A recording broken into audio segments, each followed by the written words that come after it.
One matter, your lordship has directed me to take justice service against one respondent, my lord. However, my lord, there is a typographical mistake in the name of that respondent, my lord. I want to correct it. So the matter may kindly be taken up on next week, my lord. In IA, in a on Wednesday, next Wednesday, my lord, 25th, Which matter?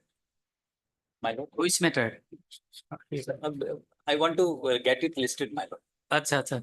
When? On 25th, my lord. Highly obliged. Please, your lordship, I beg to mention item number 5. I am for the defendant. With a joint prayer with the appellant, we are seeking an adjournment in this matter. Which matter? Item number Five. 5. Item number 5. I am for the appealant, madam. I'm for the appealant, madam. Mr. Your good name? J. Das.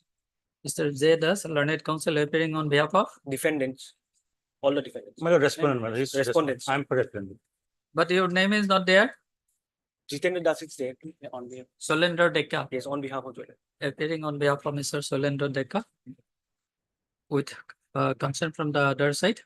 Price for listing the matter when? 2410. 24.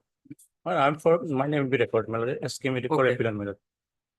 With consent from Mr. S.K. Mehdi, learned counsel for the appellant. Madam, interim order may be continued, madam, until further Okay. order, madam. Till then, interim order pass earlier shall continue. Forward this volume. Volume. Yes. Highly obliged.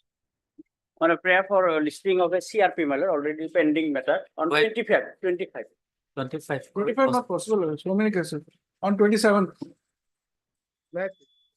Yes. Please, your lordship. My lord, with the consent of the respondent side, I beg to mention item number 8 and 9.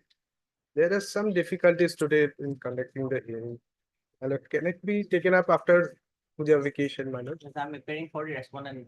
Yes, I have taken consent from the respondents. Your Okay. Lordship, As agreed by learned advocates of both the parties, the justice shall list the matter on My lord, Lordship may fix it at us. 29th, my lord, 29th. 29. 29th. Before vacation, After vacation, after October. vacation, okay. After vacation, Okay. 29th October. Obliged. Deeply obliged. May I please, your lordship? I beg to mention for a CRP for tomorrow, lordship, for listing. Tomorrow possible. Okay, In which column? Lordship, in the lower court. No, in which column? In which column? Order Motion, column motion, or motion? motion. Motion. Possible. One case. Okay. Highly obliged. Wait, please, your lordship. My lord, with the consent of the appellant side, my lord, I beg to mention item number 13. Can this be taken up on 24th of October, madam, after vacation? Item number 13. 13.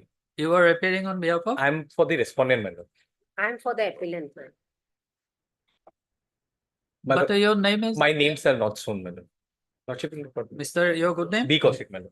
B. Kaushik, learned counsel with consent from the other side, appearing on behalf of Respondent. respondent. Who is Sole respondent. sole respondent? With consent from the other side, press for listing the matter when? 24th of October, madam. 24th of October. Okay. Yeah. Grateful, madam. Please, your lordship. Lordship, I beg to mention for listing of CRPIO. Friday, lordship. New or old case? No, New case. no, in the motion case. Friday possible. Stays not Friday. On 30, 30. It will be not possible. We will run it on, and this council will not be. Can it be on Tuesday or On 23rd then. 23rd? 23rd. Obliged. May May I please, your lordship. Lordship, I want to mention regarding listing of the RSA next week on Monday In which column? in orders. Orders.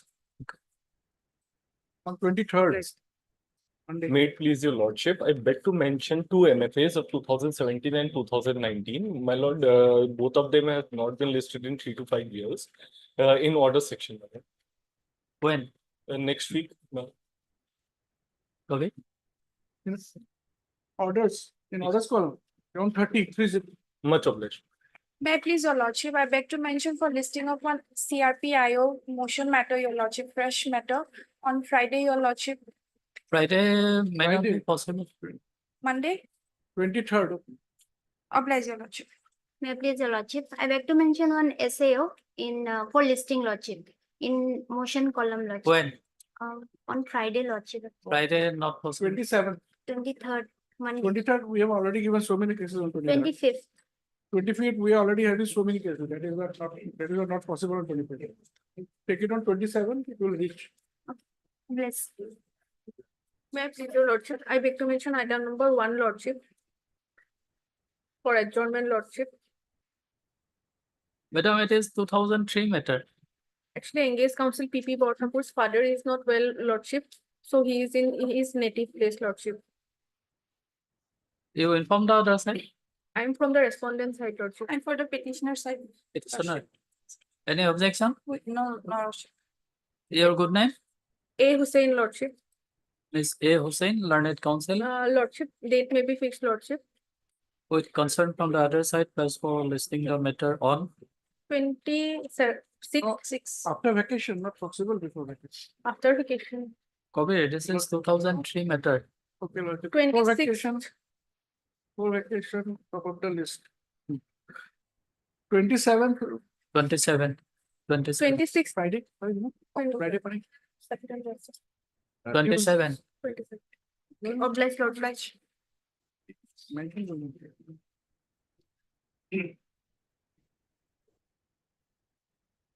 Item number 2, top of the list matter.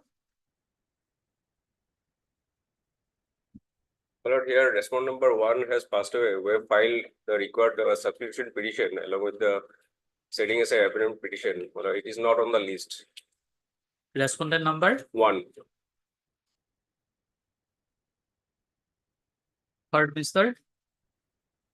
This was learned counsel for the, you are for the Appellant. appellant. Then Madam P. Bhattacharya, learned counsel for the respondents. Mr. Biswas submits that respondent number 1. 1 suffered demise when Lord, he died on 27/2019. 28/7/2017. 19. Lord. 19. And legal representative of respondent number 1 is yet to be implemented in this appeal, and price for granting him 2 weeks time. 2 weeks step. 2 weeks time to take necessary step. Here is accordingly allowed. SSL is the matter after COVID.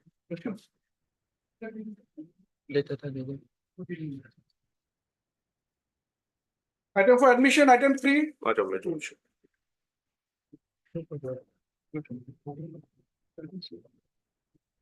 May I please your lordship? Part of matter. Lordship, we have received the record. It's with P. Soika. Kindly may be taken up to some time, your lordship. Okay. For bail hearing, item 4.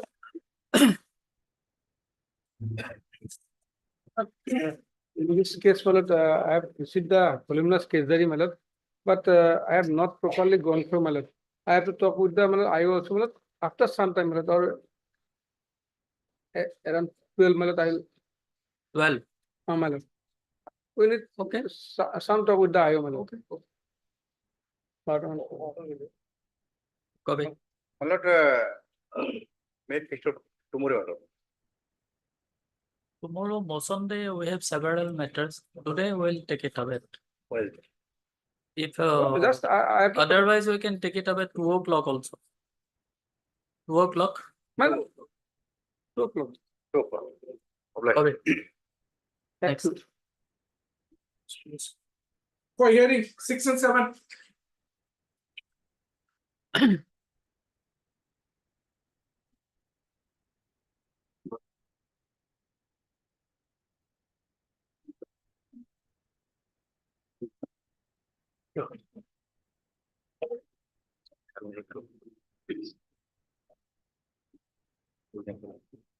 Yes, Mr. Roy, on the other day, you have checked the records.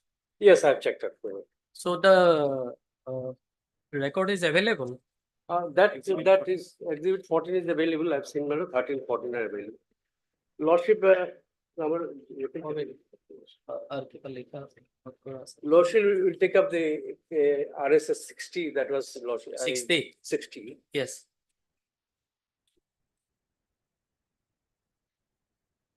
My lord, if your lordship come to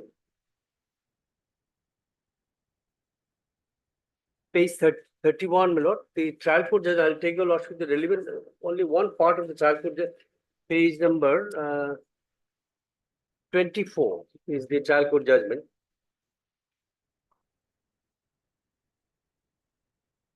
Because there are some inconsistencies that I want to point out. It starts at page 24. My lordship may come to page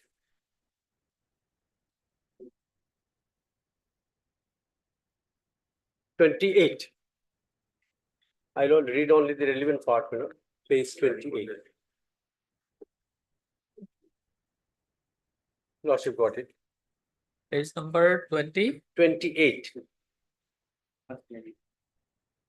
It starts at page 24. Lordship will come to page 28. Yes. The down below, my lord, the last paragraph, I'll read from that. Page 28. Yes. PW1, your lordship got it, no? PW1, Torini Roy, Yes, got it. being the third party petitioner number 3, Yes. being the third party petitioner number 3 in his examination in chief, has narrated all the facts which were averred in the instant miscellaneous case. In cross examination, he has clearly admitted that they have filed a title suit being 6 of 2007 in respect to the same subject matter of the instant miscellaneous case. It is also admitted by the third party petitioners in their petition number so and so dated 3/11/2009 paragraph 15 that Dinomoni Chaudhary, the father of the decree holder, my lord, Dinomoni Chaudhary died in the year 1956, leaving the decree holder as his son and 5 daughters, including their predecessors. It is an admitted fact that the present third-party petitioners filed the title suit number 6 of 2007, wherein, because simultaneously I filed, earlier I filed suit, then I filed this petition. There are 2 appeals there. 6 of 2007, wherein they have impleaded Srimati Shukumari Roy Vishwas as defendant number 2. The OP decree holder side submitted the certified copy of the written statement of the said Shukumari Roy in title suit number 6 of 2007 in this miscellaneous case. Therefore, the said certified copy of the written statement of said Shukumari Roy in title suit number 6 of 2007 is a public document and can be read in evidence. On perusal of the said certified copy of the written statement of Shukumari Roy, it appears that she has admitted the fact that her father, Dinomoni Roy, died in the month of February 1956, leaving behind his widow, son Devashya Chaudhary, decree holder, and 5 daughters.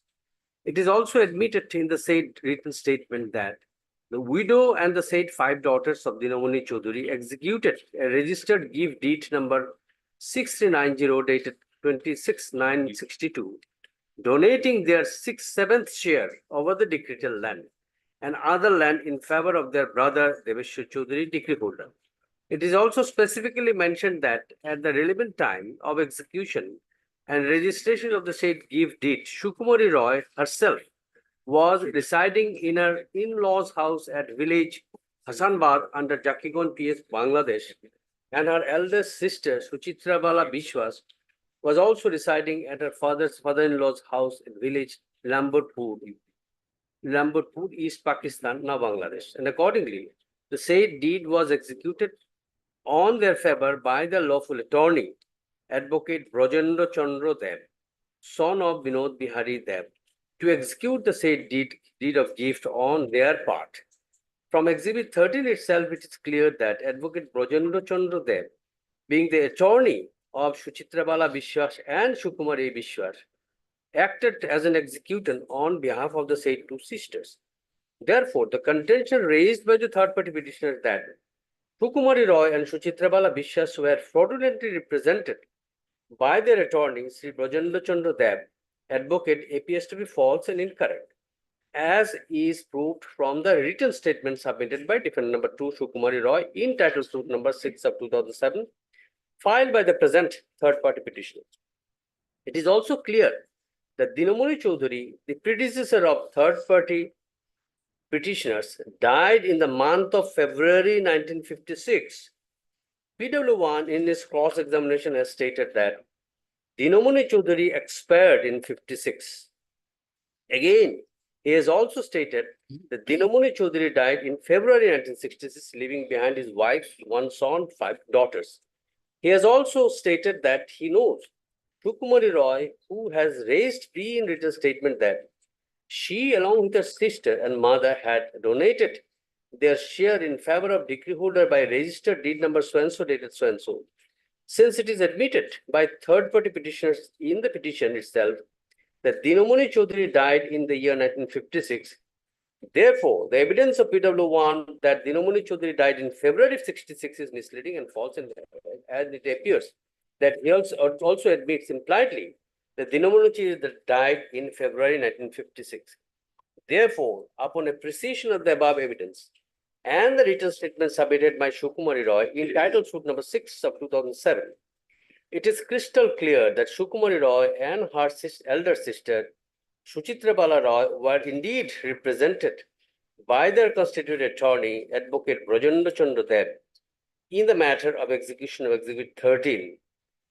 It is needless to say that the Hindu Succession Act 1956 came into effect from 17/6/1956, and it is proved that Dinamoni Chaudhary died in the month of February 1956.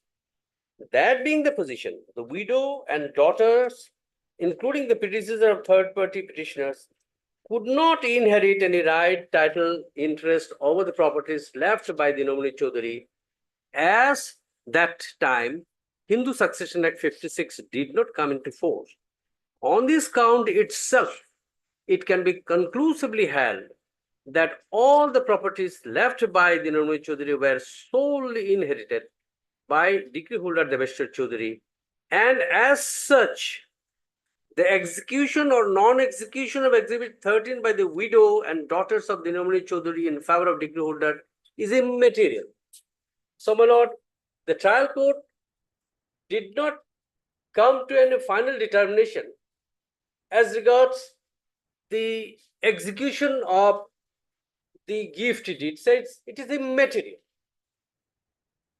because the Dinamoni Chaudhary died prior to the coming into effect of 1956 Act. Though the trial court discussed the evidence, but said it is immaterial. Final determination of the trial court is that since Dinamoni Chaudhary died prior to coming into force of 56 Act, the daughters and widow do not succeed. That is the trial court's case.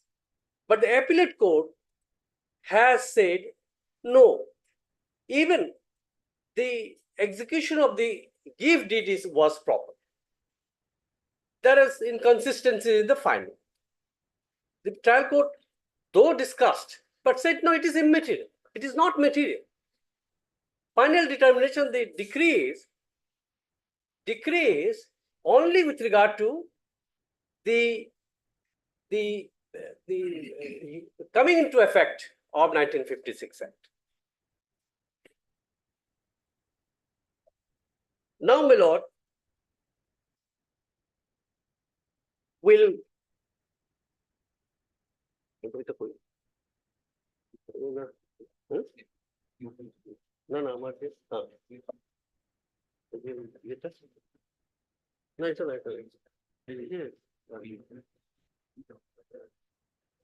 Now, my lord will kindly take the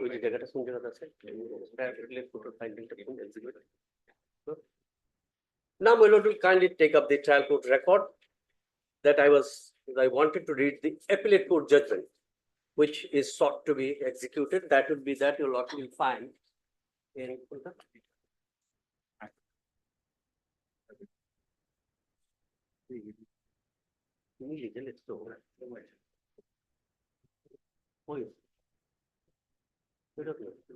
Appellate court judgment Yes. number 8. My lord, appellate Page court number judgment, 8. my lord will find at LCR RSA number 60 of 2007, that is exhibited Exhibit 4, Exhibit 14. No? Yes, No, Exhibit 14. Title appeal one. The judgment in a miss appeal number 1 of 2013. Is it? No, my lord, I want to, my lord, show to your lordship Exhibit 14, which is exhibited in this case. My lord, this Exhibit 14 is the judgment and decree passed by the appellate court, which in the decree which is sought to be executed.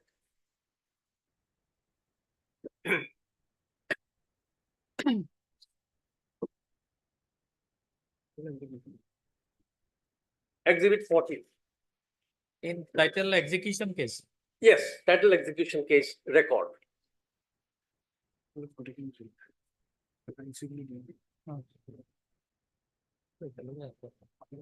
Judgment and decree dated 28/6/1999 in title appeal number 1 of 1998.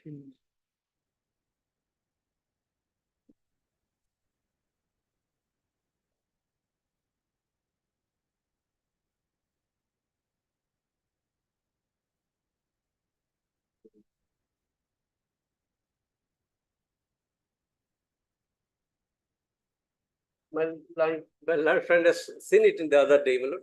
He can help it out.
This is judgment, my lord, and decree dated 28/6/99, passed in title appeal number 1 of 1998. Exhibit 14 at the top, my lord will find. Blackford Singh. Blackford Singh. Blackford. Lordship got it. Yes. Now, my lord will kindly come to the internal page 3 of that. Internal page 3.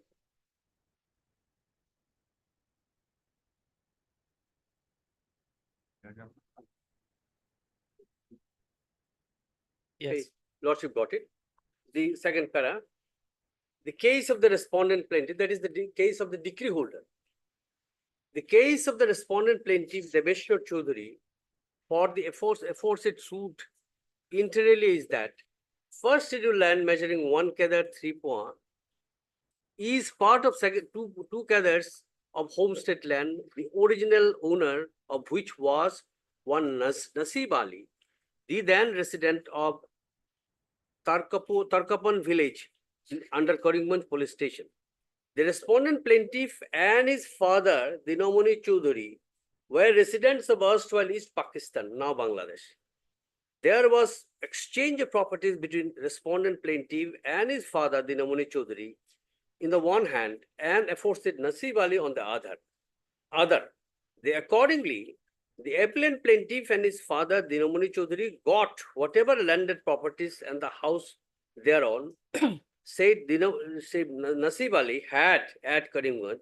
On the other hand, the respondent plaintiff and his father, Dinamoni Chaudhary, got the entire lands, including 2 kadars of homestead land and houses thereon belonging to Nasib Ali, situated at Karimganj town.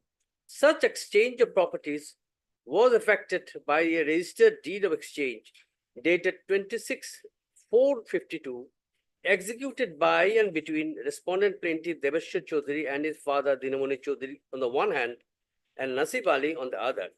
Delivery of possession of the landed properties so exchanged also took place. Thus, the respondent plaintiff Debeshwar Chaudhary and his father Dinamoni Chaudhary became the absolute owner in possession of 2 kadars of land, which included 1 kadar 3 poa of land of first schedule and the houses thereon described in the schedule 2 to the plaint. And since then, they had been continuing to possess the same in separate allotments in equal share. Now, my lord, Dinamoni Chaudhary, the father of the respondent plaintiff, thereafter died in 1956. Well, we'll see no date, 1956. Thereupon, the respondent plaintiff and his father and sisters acquired the right of ownership and possession jointly in equal shares in the portion of the land and houses thereon of the share of Dinamoni Chaudhary in the said plot of 2 kadars of land. The mother and sisters of the respondent plaintiff gifted their shares therein in the respondent plaintiff by executing a deed of register in 1962. The respondent plaintiff thus became the sole owner of the possession of the entire plot of 2 kadars. The clear case of the decree holder is that father died in 1956, and therefore, thereafter, the mother and sisters, including the Debeshwar Chaudhary, the decree holder, succeeded the property of Dinamoni Chaudhary. And thereafter, the sisters has gifted. So far as 56 Act is concerned, the plea of the decree holder is clear. Now, my lord, we'll come to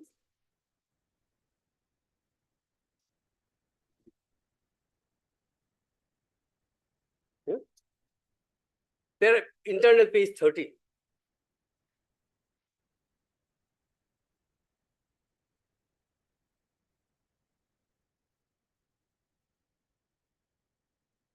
The issues.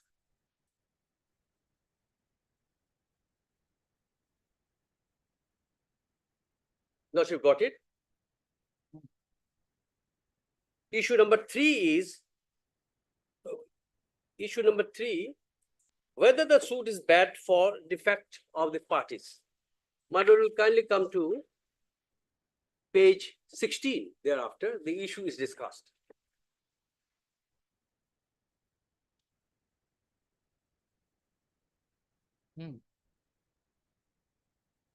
The question involves in issue number 3 is whether the suit suffers from defects of parties. The question was raised particularly by the contesting appellant defendant number 225, that is the judgment debtor of the original defendant number 1, Mukteshwar Chaudhary, in their written statement. They allege that wife and daughters of Dinamoni Chaudhary, the father of the respondent plaintiff, and Shobita Chaudhary, daughter of the deceased defendant Yogeshwar Chaudhary, and heirs, a successor and other deceased daughter, who were necessary parties, had not been arrayed as such in the suit. The contesting defendants appellants also allege that Nasib Ali, the original owner of the suit properties, and the state of Assam are also necessary parties, but they have not been made parties in the suit. It appears that in view of the contention as stated above, Shobita Chaudhary and daughter of deceased defendants Yogeshwar Chaudhary and Dhoranikanto Roy, Krishna Roy, Maniklal Roy, Swanso Roy, subsequently have been made parties in the appeal. The judgment debtor success, they have been made parties. Then it is thus found that all the legal heirs of the deceased defendant Yogeshwar Chaudhary now stand arrayed as parties to the defendant in the suit. It is now to be seen whether the suit suffers from defect of the parties in absence of Nasib Ali, state of Assam, and wife and daughters of Dinamoni Chaudhary. It is an admitted position in the pleadings of the parties and also in the evidence led by them that Nasib Ali was the original rightful holder of the suit properties. The respondent plaintiff has averred in the deed of exchange marked as Exhibit 1, executed by and between Nasib Ali one side and respondent plaintiff and his father Dinamoni Chaudhary. The judgment decree dated Exhibit 2 passed by the then subordinate Judge Silchar entitled suit number so and so, instituted by Mukteshwar and Yogeshwar Chaudhary, the predecessor of the present appellant's defendant against Nasib Ali, the present respondent plaintiff and his sister, late Dinamoni Chaudhary, and final Khatian marked Exhibit 4 in the name of respondent plaintiff show that Nasib Ali had transferred whatever right he had in the suit properties to the present respondent plaintiff and his father, deceased Dinamoni Chaudhary. It further appears that respondent plaintiff has averred both in his plaint. Respondent plaintiff has averred both in his plaint and his evidence that death of his father, on the death of his father, his share in the event of properties devolved on him, his sisters, and his sisters who thereafter transferred their share in the suit properties to him by way of registered gift deed, so and so. This fact does not appear to have been specifically denied by the appellant's defendants, that is the judgment debtors, who, moreover, in the instant suit, respondent plaintiff has not sought any relief either against the mother or sisters in the state of Assam. So therefore, the plea that the wife and daughters of Dinamoni has not made party is negatived by the appellate court, saying that no relief has been sought against them. But the fact remains that the plaintiff in the suit and his evidence has specifically said, following death of Dinamoni, he, along with mother and sisters, succeeded to the properties. And it is only thereafter it was gifted. There is no question of gift if they do not become the owner of the property, title holder. Both cannot go together. And it is also not the plea of the plaintiff that as a matter of abundant caution, he did it. It is not the plea there.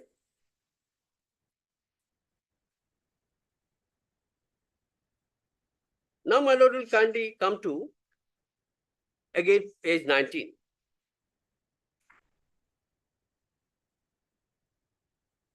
I'm reading the relevant part only, my lord. 19 got last paragraph. As it appears from the plaint of the suit, the case of the respondent plaintiff is that himself and his father, Dinamoni Chaudhary, acquire right to hold entire land described in Schedule 1 and ownership right in the houses thereon described in Schedule 2, and also got possession of the said land and houses thereon from Nasib Ali in 52 on the strength of registered deed of exchange dated so and so. His father, Dinamoni Chaudhary, who had half share in the first schedule and land and second schedule houses, died in 56. There is no date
Karimbunj town, so and so, Sabresti Jati, so and so. Grohita, Borabarishu Lihitang Shulogbala Chaudhary. That is the mother, Dinamoni Chaudhary. Maloti Rai, Swami Sri Shuklal Rai, Amullocho Namosudro, Swami Sri Kofin Ram Namosudro, Sang so and so Rav Srishti, Babsha, Mothura Namosudro, Swami Hridoy Namosudro, Sang Betain Kushiarpul, Jila, Thana, Sabresti, Jati, Babsha, Griosti. Now, my lord, 5. Suchitrabala Bishwas, Swami Sri Navakumar Bishwas, Nilamborpur, Balaud, Post Office, Birosri, Thana, Sabresti, Jakigon, Silet. Address is given Silet. Next 6, Sukumari Bishwas, Swami Uponrar Bishwas, Hasanbad, Voronpur, Thana, Sabresti, Jakigon, Silet. 5 number, 6 number, that is Sukumari and the Suchitrabala. Pokkhe Amoktar Sri Bojendra Dev Ukil. My lord, did not say that the Bojendra Dev is executing this deed of gift by virtue of any, my lord, deed of power of attorney. He only says Amoktar, like an agent. It did not say that it is done by virtue of an power of attorney. And power of attorney has never been proved. If there be any, there is none. It says Amuktar.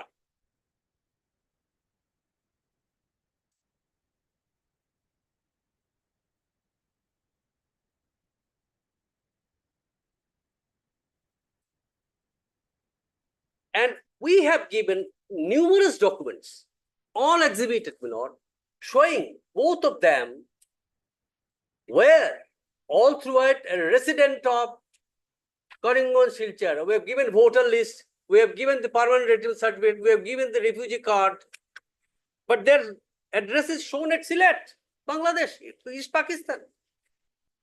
All these documents are not considered, my lord, by the Learned Trial Court as well as the Appellate Court. Numerous documents we have given to show that they have the voter list here, their name in the voter list there. All these are exhibited, my lord. Exhibit 1, 2. It is there, my lord, already. Their addresses are here. And the deed of gift also does not say that they're temporarily residing there. Says their addresses, they're residing at Bangladesh, East Pakistan.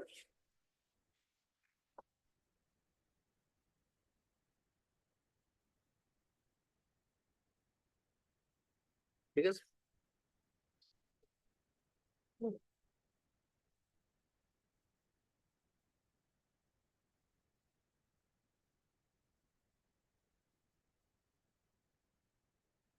now, my lord, when we say that they were not resident of India, they were resident of India and they're not in Bangladesh and did not put their signature or thumb impression. It was, and the gift deed was with them. It was their duty to exhibit that gift deed. I have exhibited the certified copy in order to show that they are resident, they were at the relevant point of time resident, not resident of Bangladesh. It was there because it was their duty, but neither in the suit nor in the present proceeding they have exhibited this.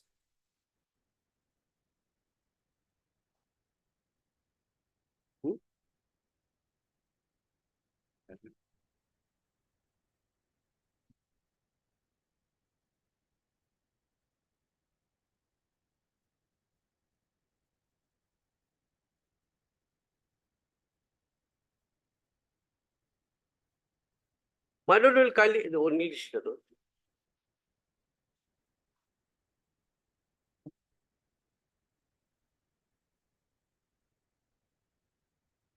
lord will have a look at page paragraph 19 of this.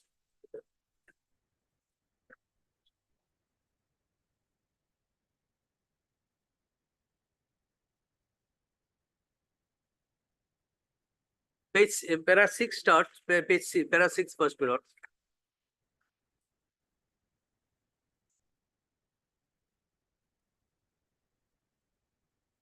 Yes. It says, my lord, that revision so and so. In the present case, it is the case of plaintiff, respondent plaintiff that has not executed the sale deed.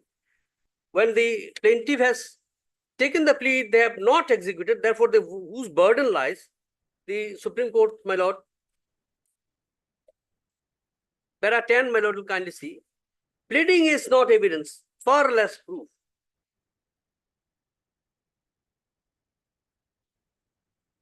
Now, my lord will straightway come to para 19. I will not bother your lordship to.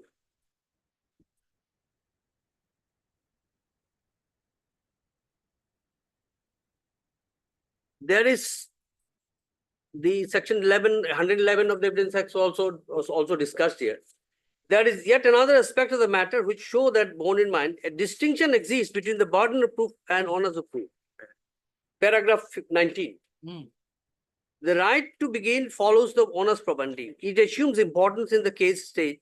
So answer. The question of honors proof greater importance for the questions also. Which party?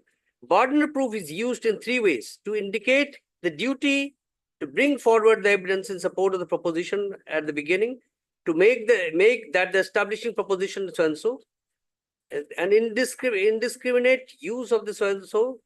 The initial, then there's an element of section 101 inflexible. In terms of section 102, the initial honors is always on the plaintiff, and if he discharges his honors, he makes out a case which entitles him to relief, the honor shifts to the defendant. So, my lord, when we have exhibited the certificate copy and given all the documents, it was the duty on their part to prove that it was genuine. It was their duty to prove it was genuine.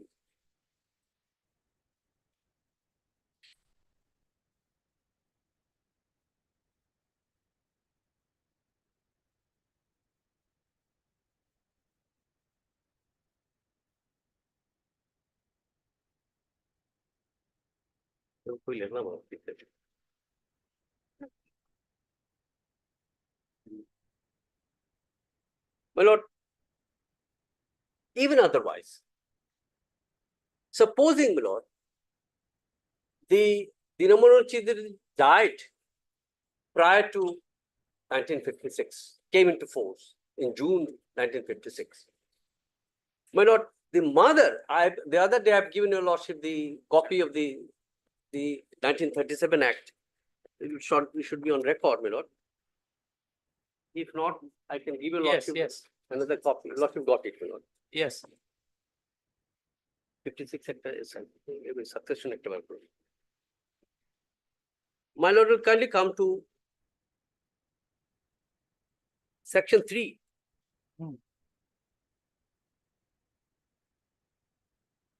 Even assuming, because it was never been the case of the decree holder that father died prior to 56 Act came in. The decree is not that. The decree is not based on that. It is a new case. They are not coming up in the executing court. The judgment of the courts below did not base on the finding that Dinamoni Chaudhary died prior to 1956. Prior to 1956 came into force. This is a new case. Now, section 3 says, when a Hindu governed by a Dayavaga school of Hindu law dies intestate, leaving any property, and a Hindu governed by any other school of Hindu law or the customary law dies intestate, leaving separate property, his widow, or if there is more than one widow, all his widows together, shall, subject to the provision of subsection 3, be entitled in respect of the property in respect of which he dies intestate to the same share as a son. The widow will get the same share as a son, but, my lord, provided that the widow of the predecessor son shall not inherit like manner as the same as if son surviving of the predecessor, and shall inherit the like manner as a son if there is surviving son, provided the father in the same so and so.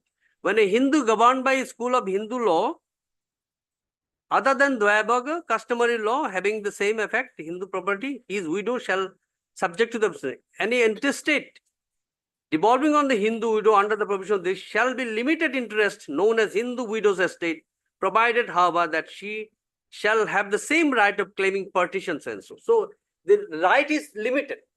Her life estate. Life is limited. After the 56 came into effect, when section 14 has given her the absolute right. Section 40 Hindu Succession Act has given her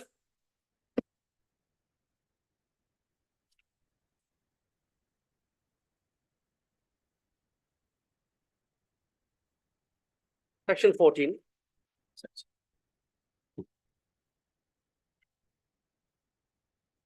You were referring to Hindu Succession Act? Yes, Hindu Succession Act, section 14.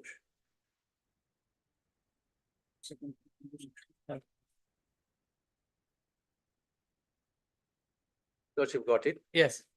It says property of a female Hindu to be absolute property.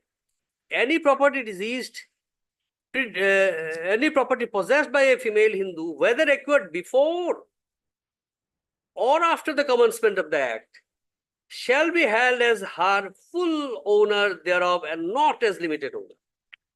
Earlier it was limited. Section 3, subsection 3 will not say it was limited, the life estate. Now, after the 56 Act came into force, this act on and from June 1956 made absolute things. Admittedly, mother died after 56. If mother dies after 56, then her daughters,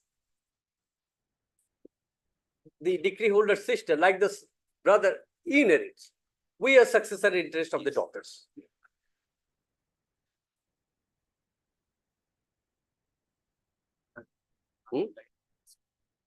Her mother died after 1962. Admittedly, because they said mother given a gift date.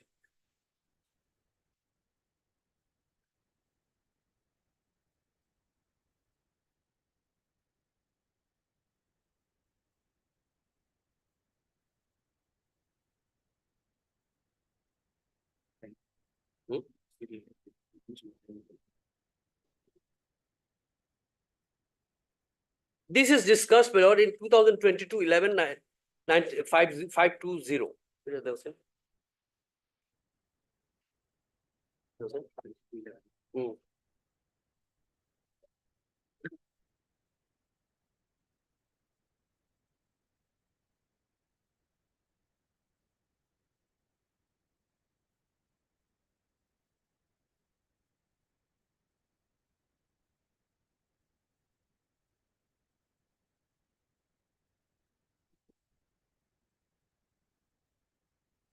My lord, will have a look. I'll not bother your lordship reading it, my lord.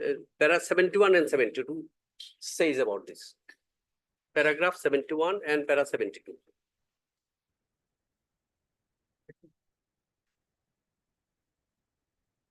And 74 ultimately how they succeed. There are 71 and 72.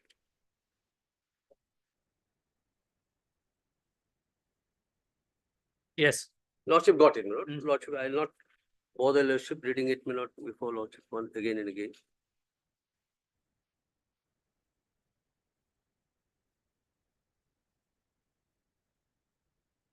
My lord, I think, my lord, I must rest because I'll reply, my lord, I'll not go into all the substantial question and decisions and all.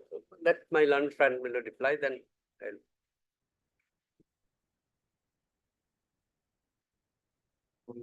Kuntal. No, lordship will read it. I'll not read it, my lord, because shall I read it? My lord? I don't think, my lord, I need it. Okay. Read it.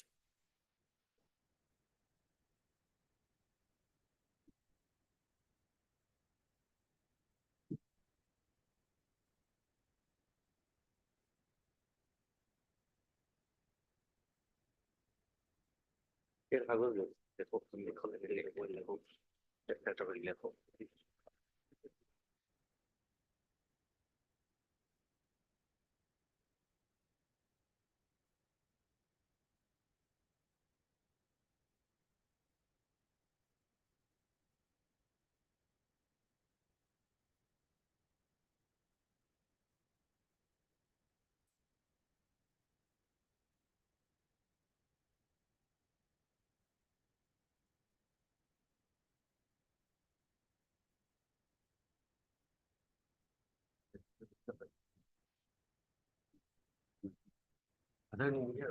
Which? Met for your lordship.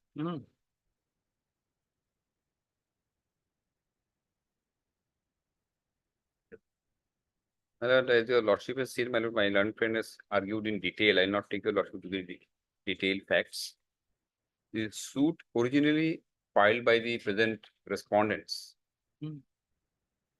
was title suit number 33 of 95 against the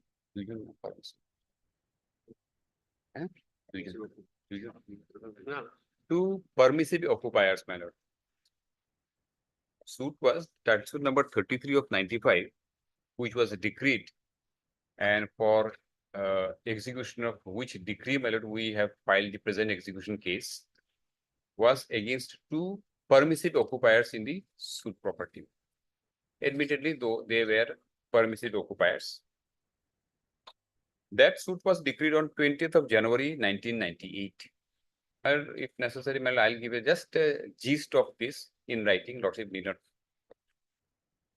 20th of January 1998, the original suit was decreed, filed by 20th January 1998.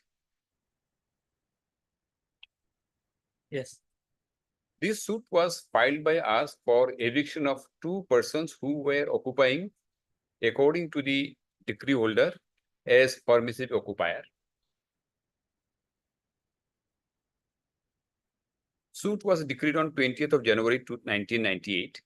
Then an appeal was taken by them. The first appeal was dismissed on 28th of June 1999. To 28/6/1999.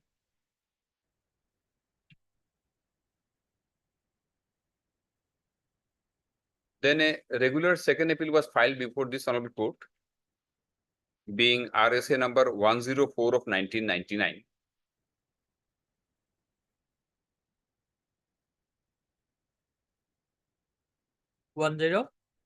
RSA 104 of 1999.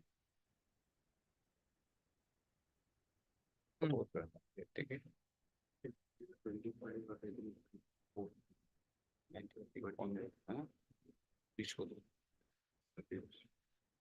My lordship, RSA was dismissed on 31st August 2006.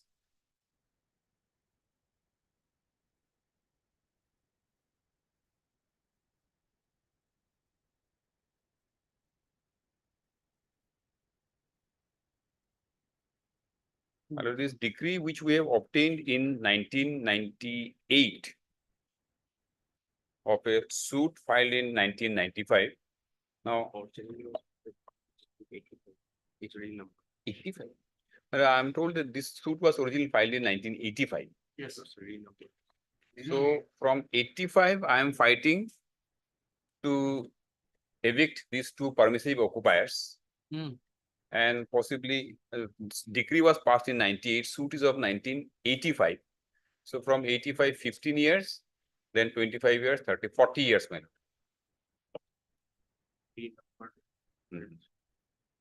So last 40 years, I am fighting to evict these two permissive occupiers. Now those original permissive occupiers, I think, both have died. Right. They have died and their successors are contesting. In fact, it's a contest by the permissive occupier, but signature, etc., are of the third party who says that we are the legal heirs of the Dinamani Chaudhary.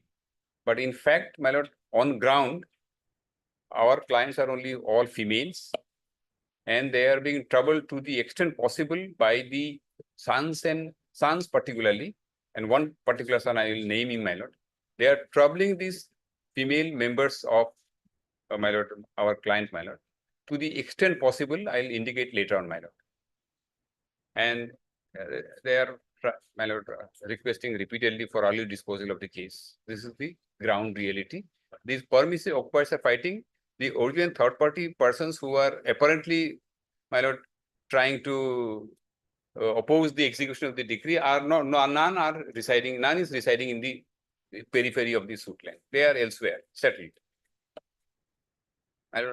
But since the petition has been filed by the third party, evidence has been laid in the name of the third party. This has to be decided. The real story is this. This third party, sorry, the permissive occupiers now, possibly they have entered into a kind of a settlement with the third party who are now claiming ownership, but they are residing and some of their relatives are residing elsewhere on the adjacent land. So all of them together, they are harassing to the extent possible to our clients. This is the fact, ground reality. My lord, this is not the ground on which your lordship will decide the case. I've just indicated what is going on the ground. Now, this decree, which was passed on 20th of January 1998, my lord, has been affirmed by this honorable court in the year 2006 on 31st August 2006. Then it was put to execution. Now, when it was put to execution, my lord, initially these third parties, they filed a suit. Title number 6 of 2007.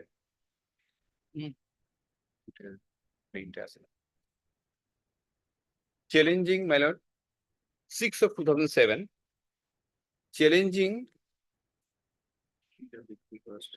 the decree passed in our favor in 1998.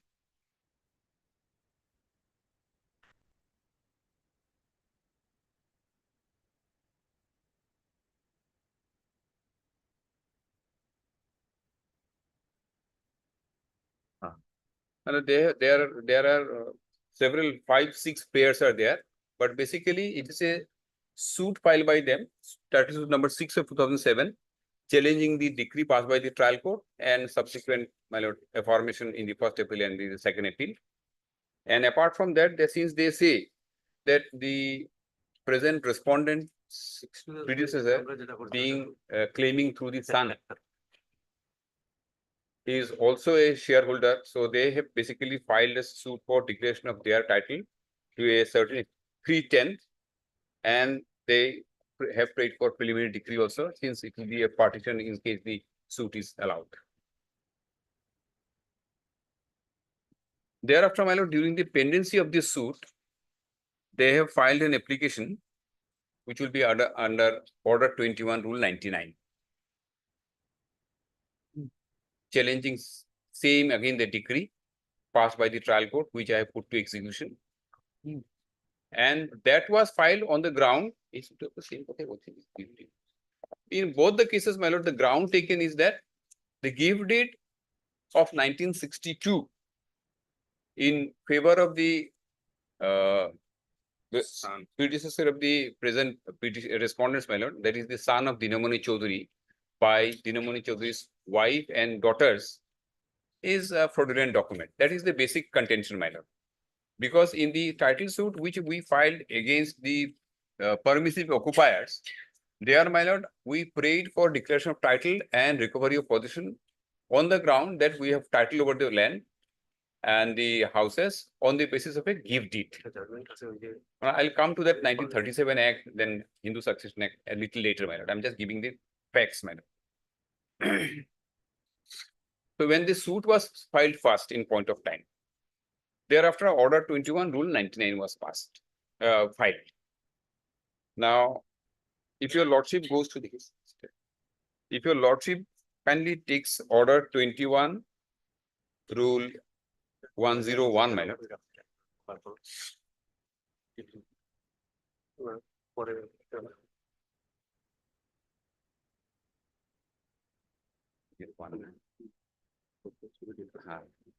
Order 21, Rule 101.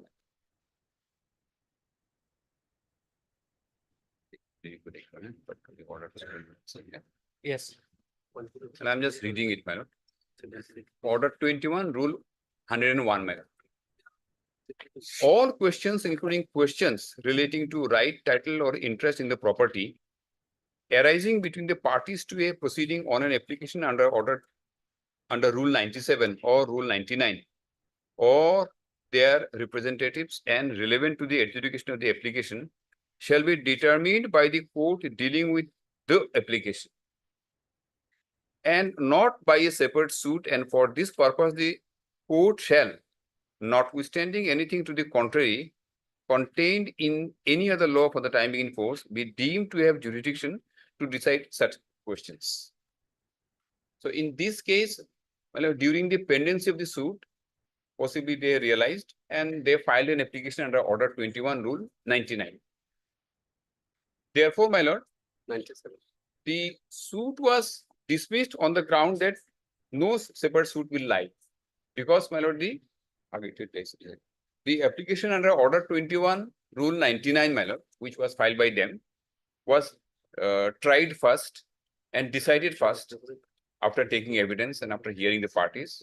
So since that was decided, the learned trial executing court has said that the title suit filed by them 6th of 2007 was decided as not meeting on this ground. So far as the suit is concerned, suit was held to be not maintainable. Then an appeal was preferred, and thereafter the second appeal against that suit also. That is item 59 of So that is 59. The main case is the application filed by them under Order 21, Rule 99. In that case, my lord, they have taken a plea. Well, if your lordship kindly turns to their application, my lord.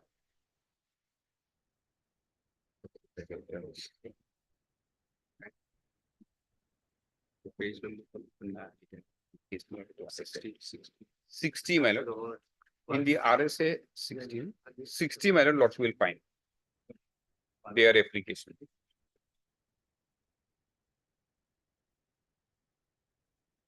Yes.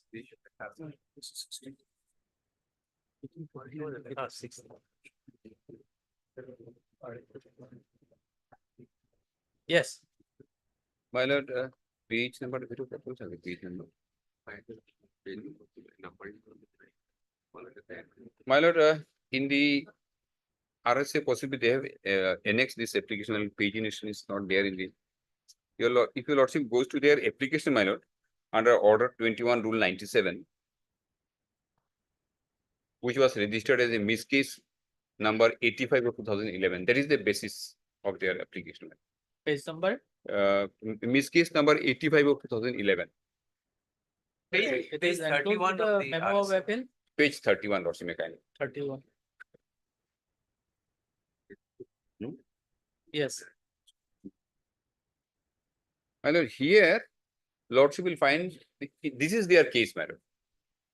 This is their case. Now, I will not read the whole of the petition, my lord. This has to be, since, my lord, this has to be tried as a suit, my lord. This is the plaint on behalf of them. Now, I will not read the entire plaint, my lord. The entire story they have narrated, which has been, my lord, reiterated in the judgment passed by the two courts below. I am just straightway going to the ground on which they are saying that the execution should not be done and declaration should be there about of their title. That your lordship will find, my lord, internal page 9, para 23.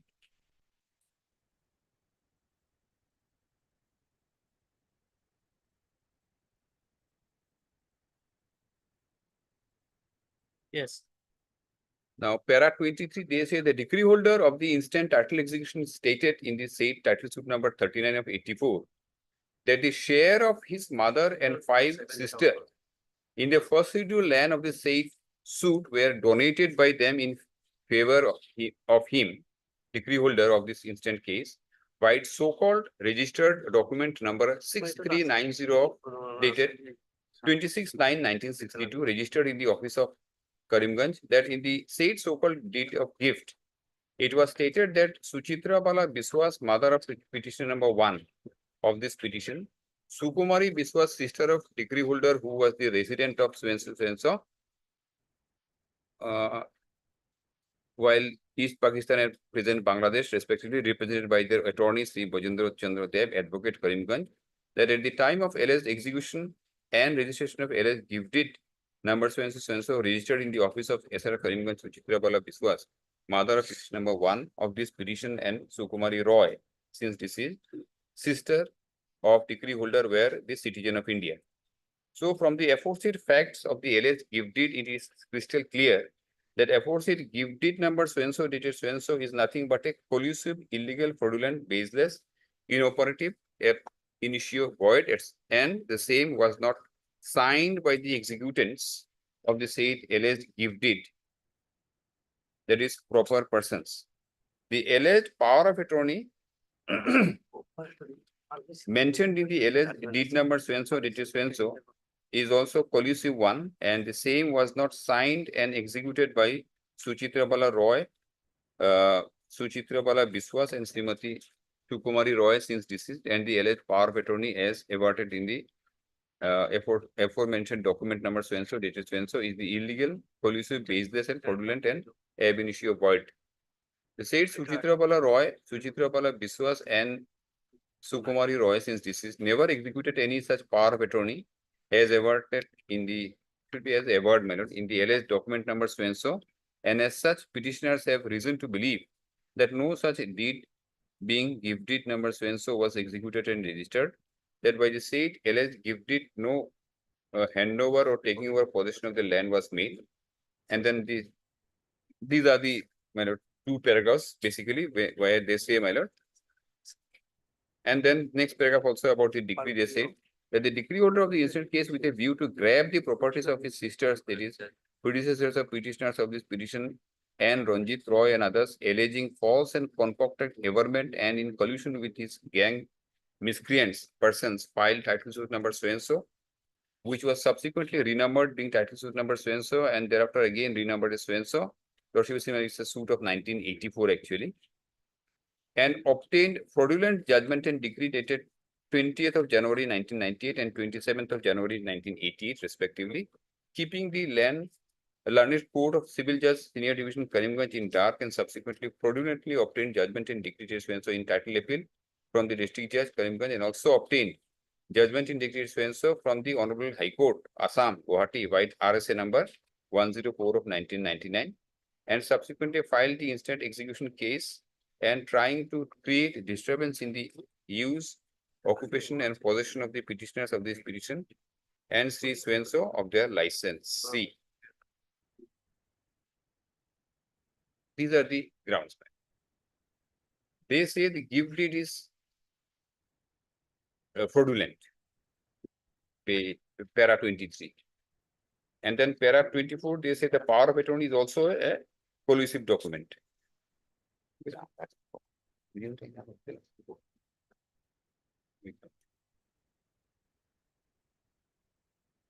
These are the basic grounds on which they are. Now, let us see what is their evidence, what they have.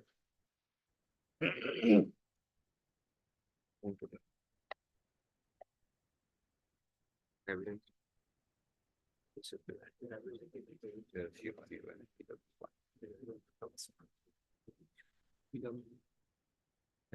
Right, huh? Sure.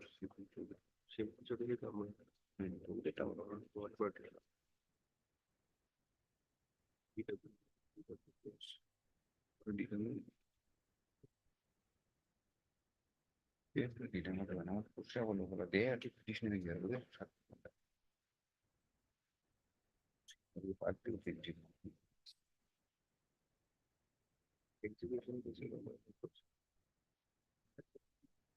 ঠিক আছে আমরা petition করব না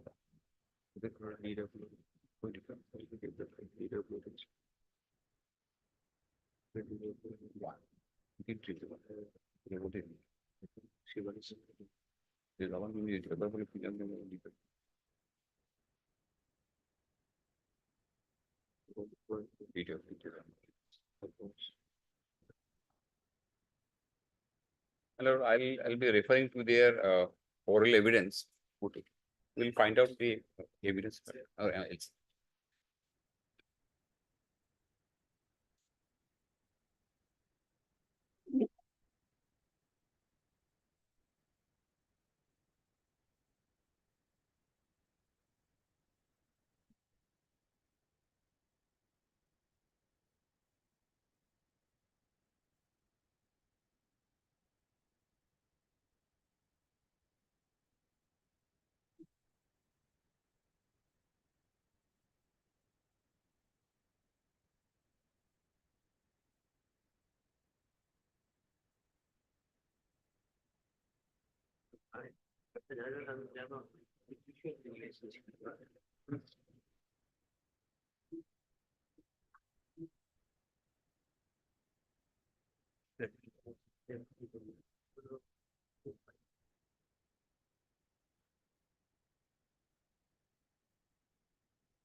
May I read slowly in the meantime?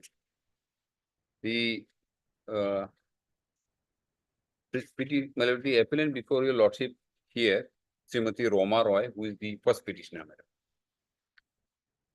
I am reading her deposition, madam. She has examined herself as PW1. I am the granddaughter of Dinamani Chaudhary, the original owner, madam. Out of his daughter, Suchitra Bala Roy Biswas, that my husband died on 12th of August 2012. That after the death of my husband, while myself and my nephews, Sagar Chandra Biswas, who is the grandson of my aunt Malati Biswas and my other family member, clearing the utensils, goods, etc. of my house, we got the death certificate of my grandfather, Dinamani Chaudhary, which was issued by Dr. Kunjalal Malik, dated 20th of November 1956. That in the said certificate, it is mentioned that my grandfather, Dinamani Chaudhary, died on 6/11/1956. That I know Dr. Kunjalal Malik, who is a resident of Karimganj town. Exhibit 16, proved in original, is the death certificate of my grandfather, Dinamani Chaudhary, dated 20th of November 1956. That is all, madam. Then in the cross-examination, she says, madam, my name is Roma Roy. I filed a case claiming share of my mother's property.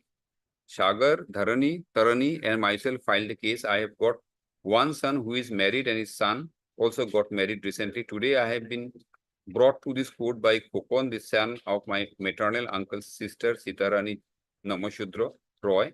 I knew Dinamani Chaudhary, who was my mother's father. When he died, my mother was married. At that time, my mother was residing in the refugee camp at Hailakandi. Other daughters of Dinamani Chaudhary were also residing at different places, including East Pakistan, as married. About 40 to 50 years ago, my mother died. My place of birth is the then East Pakistan. My marriage was solemnized in the house of Dinamani Chaudhary. At that time, my mother was residing in the then East Pakistan, wherefrom I was brought to India for my marriage. It is noticed that the witness is very much sick and not in a position to speak properly, although she being cross-examined inside the office chamber. Hence, further cross-examination could not be done and kept reserved.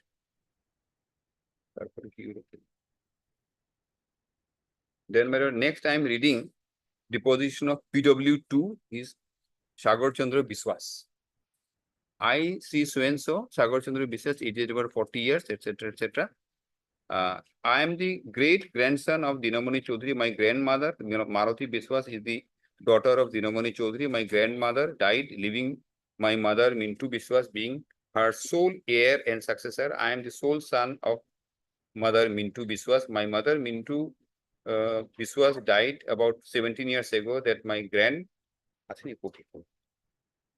my lordship is rising. After 5 minutes.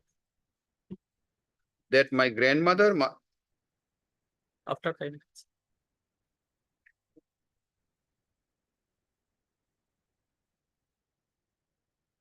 Yes. yes, I am handing over the record. Hmm. In fact, my lord, the evidence which I have read just now is the evidence recorded by the first appellate court. Hmm. I find, my lord, by an order of by an order dated 11/11/2013. And lordship may take a note of this. This will be necessary.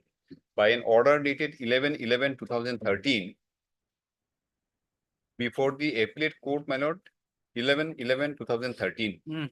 Before the appellate court, my lord, an application under Order 41 Rule 27 was filed, and that was allowed on 11 Order 41 rule. 27 for adducing additional evidence. And that application was allowed on 11/11/2013. Thereafter, my lord, both the parties adduced additional evidence before the appellate court. And both the parties basically tried to prove certain documents, my lord, in their own way. Stories show that suddenly someone was grooming the room and then they got a certificate. So this way, both the parties tried to prove the date of death of Dinamani Chaudhary.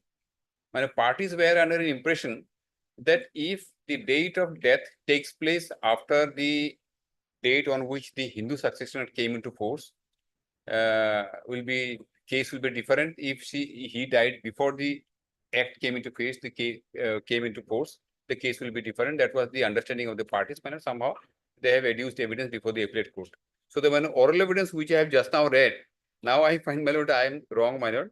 It is an evidence recorded in the Miss Appeal, my lord, number 1 of 2013. 85. No, my lord. Miss Appeal number 1 of 2013. That is before the appellate court. So that is not very relevant now, my lord. Let me read the original evidence before the trial court. That is the executing court, my lord. That I have flag marked, my lord. Will kindly see on the right hand side, there is a blue flag. Blue right hand side middle, blue flag it has a sound. Blue flag, right hand side, right side.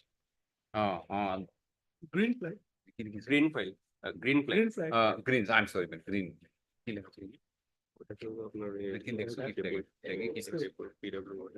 PW1 we have written. Yes, Toroni Roy. Yes, man. Toroni Roy.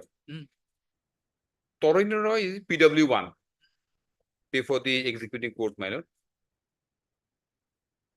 This is important, my lord. I am one of the third-party petitioners. So this is evidence of third-party petitioner, my lord. I am one of the third-party petitioners of the instant title execution case, and as such, I am deposing for and on behalf of all the third-party petitioners of the instant title execution case. Decree holder Sri Deveshwar Chaudhary of the instant case submitted a written objection by number so-and-so against the petitioner so-and-so. Of we, the third-party petitioners on the instant title execution case, and as such, we, the third-party petitioners, treating the said written objection of the decree holder so-and-so as an application under Order 21 Rule 97 CPC, submitted the instant petition dated 3/11/2009, that I, being one of the third-party petitioners admitting the contents of the aforesaid petition dated so-and-so, submitting this examination in chief on affidavit. Predecessor of we, the third-party petitioner of the instant petition dated so-and-so, and decree holder and deceased Sukumari Roy, and once the so-and-so was the heirs of Dinamani Chaudhary. That said, Dinamani Chaudhary were two brothers named by Dinamani Chaudhary and Chandramani Chaudhary, and they had property including their residential homestead at village so-and-so, Bangladesh. That during the lifetime of said Dinamani Chaudhary, he and his son, that is decree holder of the instant case on exchange, got the scheduled land. This possibly we can skip. This is a common story when none of the parties is disputing.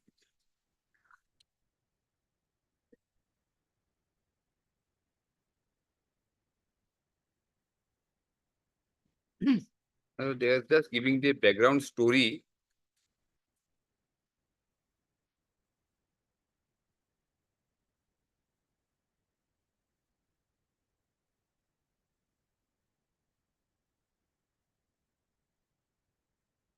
My lord, may kindly turn to it will be internal page 10. Paragraphs are not numbered. Paragraph page 10, my lord.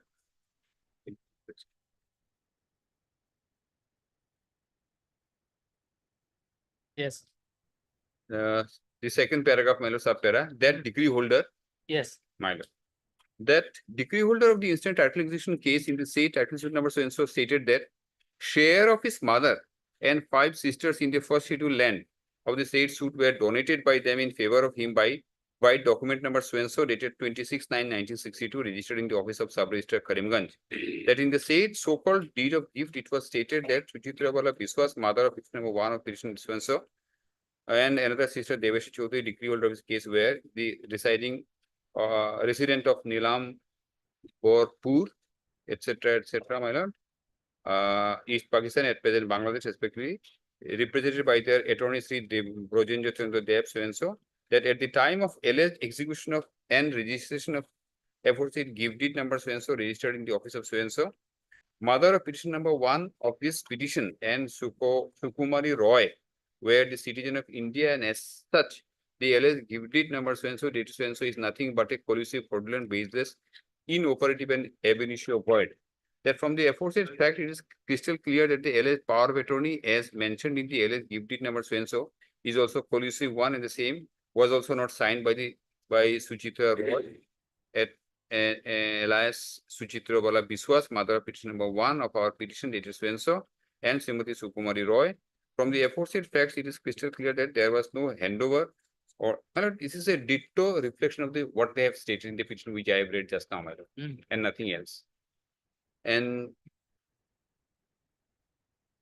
they have, my lord, at page 12, Lord will find exhibit 11 is the exchange deed, exhibit 13 is the alleged gift deed number so-and-so, dated so-and-so, exhibit 12 is the judgment and decree, everything they have proved.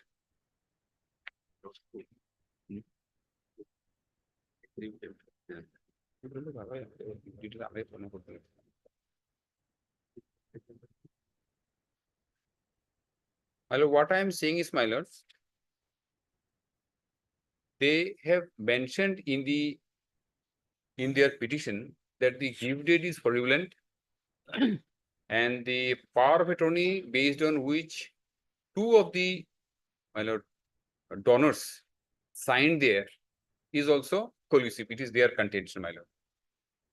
Apart from this repetition of what they have stated in the petition, my lord, there is no other evidence that these 2 documents are fraudulent. How fraud is to be proved, my lord, I'll show from the Civil Procedure Code, my lord. They have done nothing to prove that these 2 documents are fraudulent. The only contention is that they have not signed, and so far as power of attorney is concerned, the 2 persons who were shown to be residing in Bangladesh were actually residing in India. But then fact remains that one advocate was a power of attorney holder. He signed on behalf of 2 of them, and there was a registered gift deed of 1962, 26 September 1962. They also admit that there is a registered document. Now, your lordship is aware that how much of credence to be given to a registered document. Now, their case is that it is a fraudulent document. How it is fraud? That the signature appearing there, it is not their signature. They have to discharge their initial burden. Thereafter, the question of shifting will come.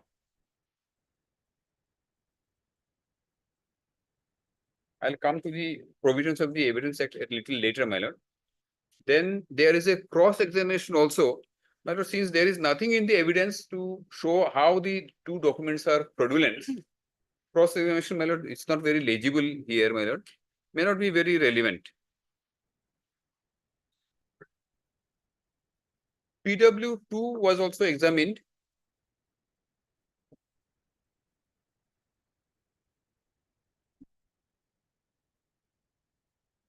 PW2 is, my lord, one Sri Ajit Chakrabarti. And he is also an official witness, my lord, LD of DC office. Voter list. Ali, he has proved certain voter list and refugee certificate.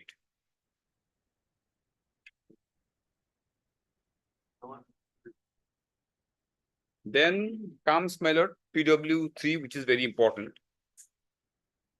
PW3 is the LDA of Office of the Sub-Registrar Karimganj, my lord. Your lord will find that PW3 is there. he has brought the original volume book, my lord, to prove the gift deed, my lord. I have come to depose before this court in pursuance of summons. I have produced book number 1, volume number 46 of 1962, wherein the contents of deed number 6390 at dated to 26/9/1962 are written from page number 71 to 78. This is a gift deed executed by Sulakbala Chaudhary, wife of the late Dinamani Chaudhary. Then Malati Das, Malati Roy, wife of Shuklal Roy. Then Ananya Namasudra, wife of Kukil Ram Namasudra, all of resident of Karimganj town, so. And then Mathura Namasudra, wife of Hridoy Namasudra. The present applicants. Then my lord Sukumari Biswas. Biswas, wife of Upendra Chandra Biswas, resident of Swenso, district Silet, represented by Sri Projendra Chandra Dev, son of late Swenso. To challenge the power of attorney, their only contention is that the two persons who executed the power of attorney were actually residing in India. But there is no other evidence to show that they were residing, they did not sign the power of attorney. Absolutely no material, my lord.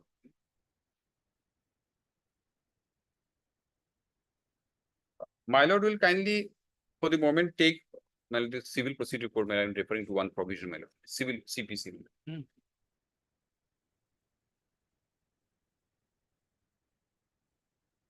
Yes. Order 6, Rule 4, my lord.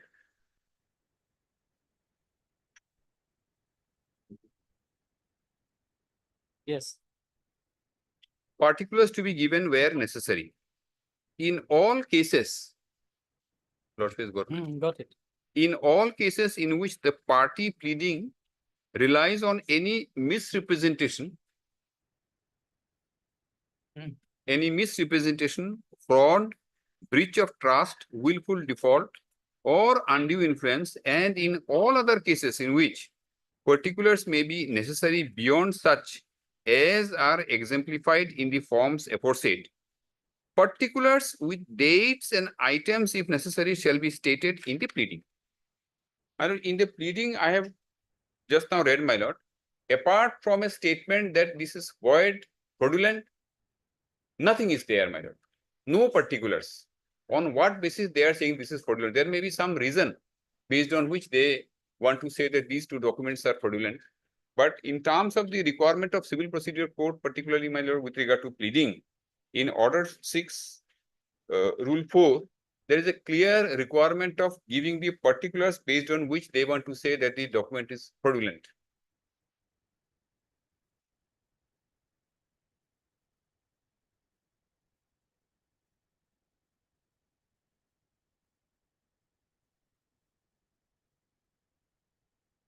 Yes. My lord, if they have taken that we have not signed, now it is their case. You want a judgment on the plea that you have not signed the document. You have to say where is the original.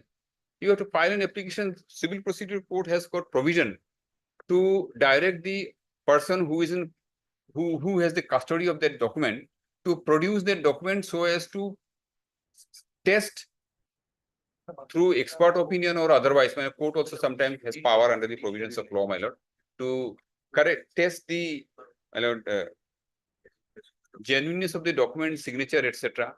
We have provision like Section 45 and 47 of this Evidence Act, which say that expert opinion can be obtained. The original document could have been called for from the custody, and then original application should have been filed to send the original document for testing, for examining whether this is the signature of that original person. Mother and all the daughters, donated their share of the land which they have inherited. Well, who have inherited, I'll come to that later part in the 37 Act and 19 Hindu Succession Act. All have, except the son. Son has been donated the remaining part of the property by all the legal heirs of Dinamani Chaudhary by this gift deed. This is the basis on which the trial court has decreed the suit in the original suit filed by us, my lord, against the permissive occupiers. Now you have filed an application saying that no, you don't have sole title. The gift deed based on which you are claiming title is a fraudulent document. No evidence is there, no pleading is there to show that, to prove that it is a fraudulent document. No pleading, no evidence.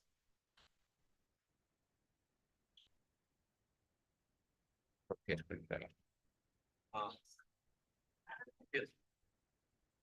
And the entire burden is on the plaintiff. If the plaintiff discharges their initial burden, then my lord.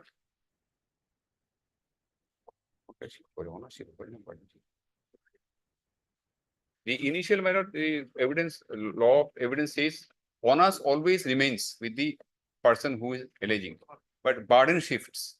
But initial onus, if discharged by the plaintiff, my lord, the burden will shift. And this will keep on shifting based on the evidence adduced by the parties. My lord, your lordship is aware of that. I need not. So, my lord, in this case, my submission is the initial burden was required to be proved by the plaintiff. They have totally failed. Apart from a statement in the plaint that is a fraudulent document, there is no other material, no particulars in the plaint, no evidence at all to show that the gift deed, which is a registered one, my lord, and the power of attorney, which is also an exhibited document, are fraudulent. So in that view of the matter, my lord, trial court has passed an order saying that your application is dismissed. My lord, trial court has proceeded slightly on a different footing. I'll come to that, my lord. Now, my lord, I'm going to the next part of my argument. My lord, both the courts have, my lord, based on the evidence adduced by both the parties before the first appellate court, by filing an application seeking leave of the court to adduce additional evidence before the appellate court under Order 41/27. Both the parties have adduced evidence and they have produced documents by giving a very fantastic story that, well, I was grooming, I got the certificate. And very interesting story. Both the parties have done it. So, my lord, both the parties have done to show, one party has tried to show that the Dinamani Chaudhary died before 1956, June 1956, on which date the Succession Act, Hindu Succession Act came into force. And one party tried to show that it is after that. My lord, as your lordship is in the lordship is aware that the limited right of a woman of maintenance under 1937 Act has become an absolute right under section 14(1) of the Hindu Succession Act. My learned friend has shown enough materials. I need not show these materials. Section 3 of the Hindu Women's Right to Property Act 1937 says she has got a limited right. That limited right is of several judgments have, I'll cite one judgment also, have clarified it that she had a limited right of maintenance. She could have at that time filed an application for partition also. So that limited right under 37 which she had, if Dinamani Chaudhary my lord dies before the Hindu Succession Act comes into force, then her right will fructify into an absolute right under the Hindu Succession Act. This will be the situation if Dinamani Chaudhary dies before the Hindu Succession Act comes into force. But if Dinamani Chaudhary died after Hindu Succession Act came into force in June 1956, then, my lord, in terms of section 14, all the sons, all the daughters, including the widow, will inherit the property left behind by the male person, my lord, in equal shares. So, if Dinamani Chaudhary is proved to have died after the Hindu succession comes into force, then widow along with daughters will become shareholder of the property along with the son. If he dies Before Hindu Succession Act comes into force, only the mother will get her limited right and which will become an absolute right in terms of section 14 after the Hindu succession comes into force. This is the difference between the two situations if he dies before Hindu Succession Act and after Hindu Succession Act. Am I clear, my lord? Whether I could convey it, my lord? I do not know. I'm just again repeating, my lord.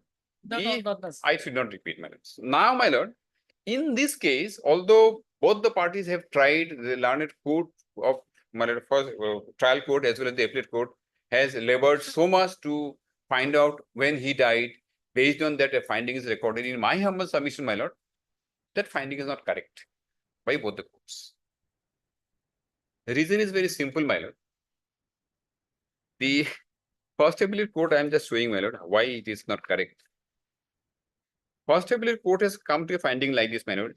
It is needless to say that I am reading from internal. I'm sorry, my lord, the first court, there is a trial court, the executing court, my lord, Miss case 85 of 2011.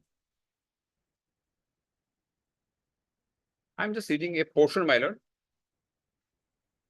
possibly third paragraph from the bottom, from the end of the judgment.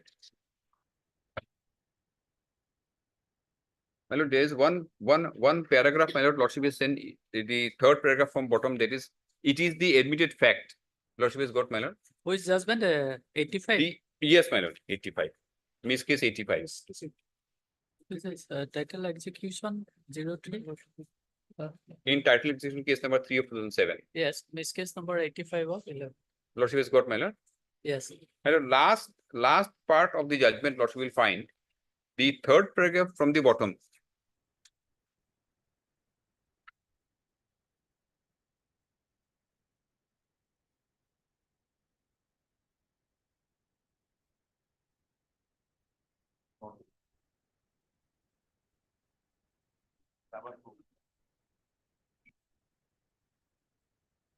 Is enclosed with the. It is enclosed with the memo of appeal, my lord. Yes, page number. My lord, the last part of the judgment, my pagination is not there, my learned friends. Last part of the judgment. Yes. Yes. My lord, third paragraph from the bottom, starting with the words, it is the admitted fact, lordship has got, my lord. This is Miss case number 85 of 2011, order dated 8/2/2013.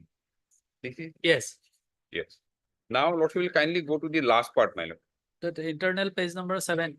Internal page number 7. Actually, I want to read from internal page number 6, bottom, my lord. Okay. Okay. Fourth line from bottom, my lord. At the end, lordship will find above that it is needless to say, lordship has got, my lord. Yes. It is needless to say that Hindu Succession Act 1956 came into effect from 17th of June 1956 and it is proved that Dinamani Chaudhary died in the month of February 1956. That being the position, the widow and daughters, including the predecessor of third-party petitioners, could not inherit any right, title, interest over the properties left by Dinamani Chaudhary, as at that time, the Hindu Succession Act 1956 did not come into force. On this count itself, it can be conclusively held that all the properties left by Dinamani Chaudhary were solely inherited by the decree holder Deveshwar Chaudhary, and as such, execution or non-execution of Exhibit 13 by the widow, that is the Exhibit 13 is the matter of gift deed. 13 by the widow and daughters of Dinamani Chaudhary in favor of Deveshwar Chaudhary is immaterial. In my humble submission, this finding is not correct. Because, my lord, as I have submitted, my lord, 1937 Act says that the widow has a limited interest. 56 Act, my lord, section 14 very clearly says that when this act comes into force, the section 14 says, any property possessed by a female Hindu, whether acquired before or after the commencement of this act, shall be held by her as full owner thereof and not as a limited owner. While section 3 of my lord, 1937 Act recognized only the limited right of the widow.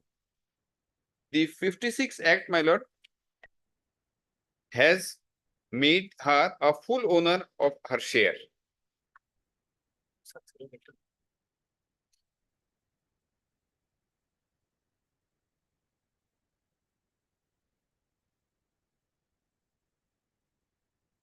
And my lord, in terms of section 8 and the schedule, my lord,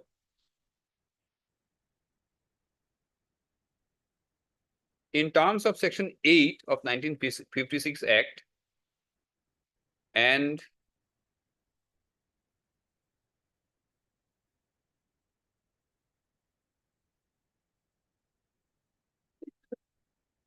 the schedule, my lord,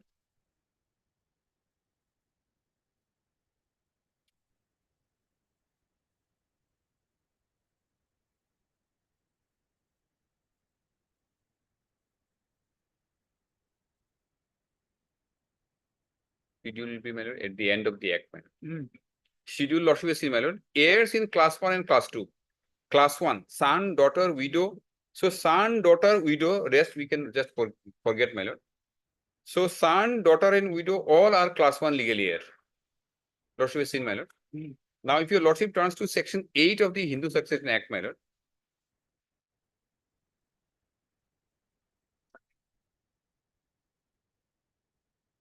Yes. the general rules of succession in the case of males. The property of a male Hindu dying intestate shall devolve according to the provisions of this chapter. A. Firstly, upon the heirs being the relatives specified in class 1 of the schedule. So, my lord, mother, that is the widow, sorry, the widow of Dinamani Chaudhary, then his daughters and his son, all will become, my lord, owner of his property in equal shares after 1956 came into force. Now, if Dinamani Chaudhary died before 1956 Act came into force, then, my lord, only widow will come. If he has died after this Act comes into force, then by virtue of this Act, my lord, from June 1956, all of them will become owner of his property in equal shares. So now, my lord, since if the date of his death is irrelevant here in my humble submission, because if all of them have succeeded to the estate left behind by Dinamani Chaudhary, all of them have, my lord, executed the gift deed. It is for the petitioners and the appellant before your lordship to show that gift deed is illegal. If they fail to show that, then the gift deed remains. And if the gift deed remains, either he dies before or after, the gift deed will take care of the entire property belonging to others, because by the way of the gift deed, all the other legal heirs donated their share of the property left behind by Dinamani Chaudhary in favor of the son. Now, if they say no, gift deed itself is illegal, then the matter is different. But if the gift deed is valid, then others have donated their share, transferred their share of the property to the son. So that way, son is the only owner. Now you do not have any right.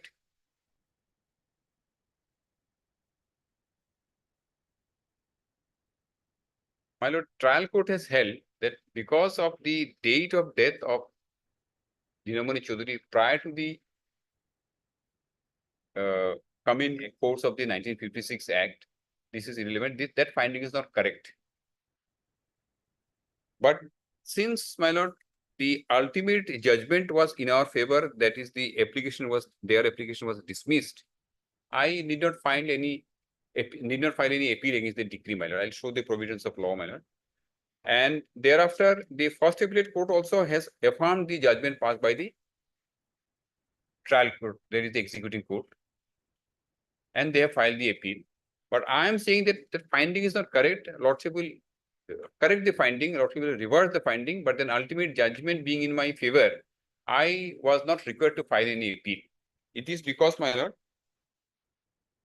I am referring to Order 41.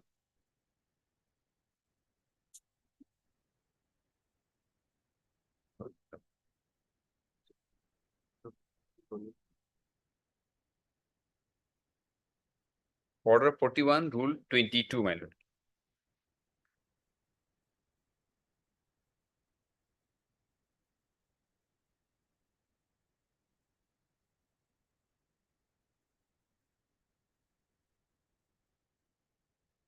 Yes.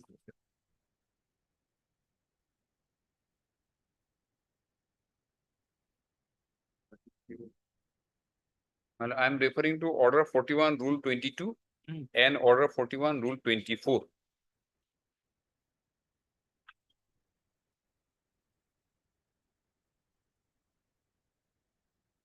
May I read, madam? 22, I'm reading first. Upon hearing, respondent may object to decree as if he had preferred a separate appeal.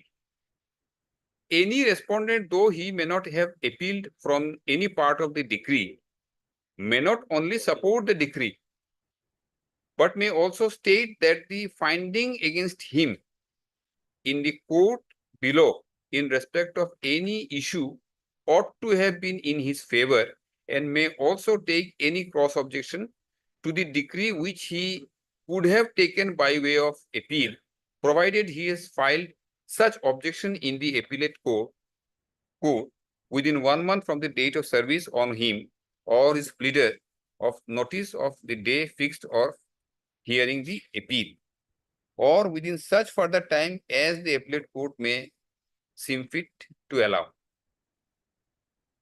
My lord, this provision for the amendment of what is the amendment?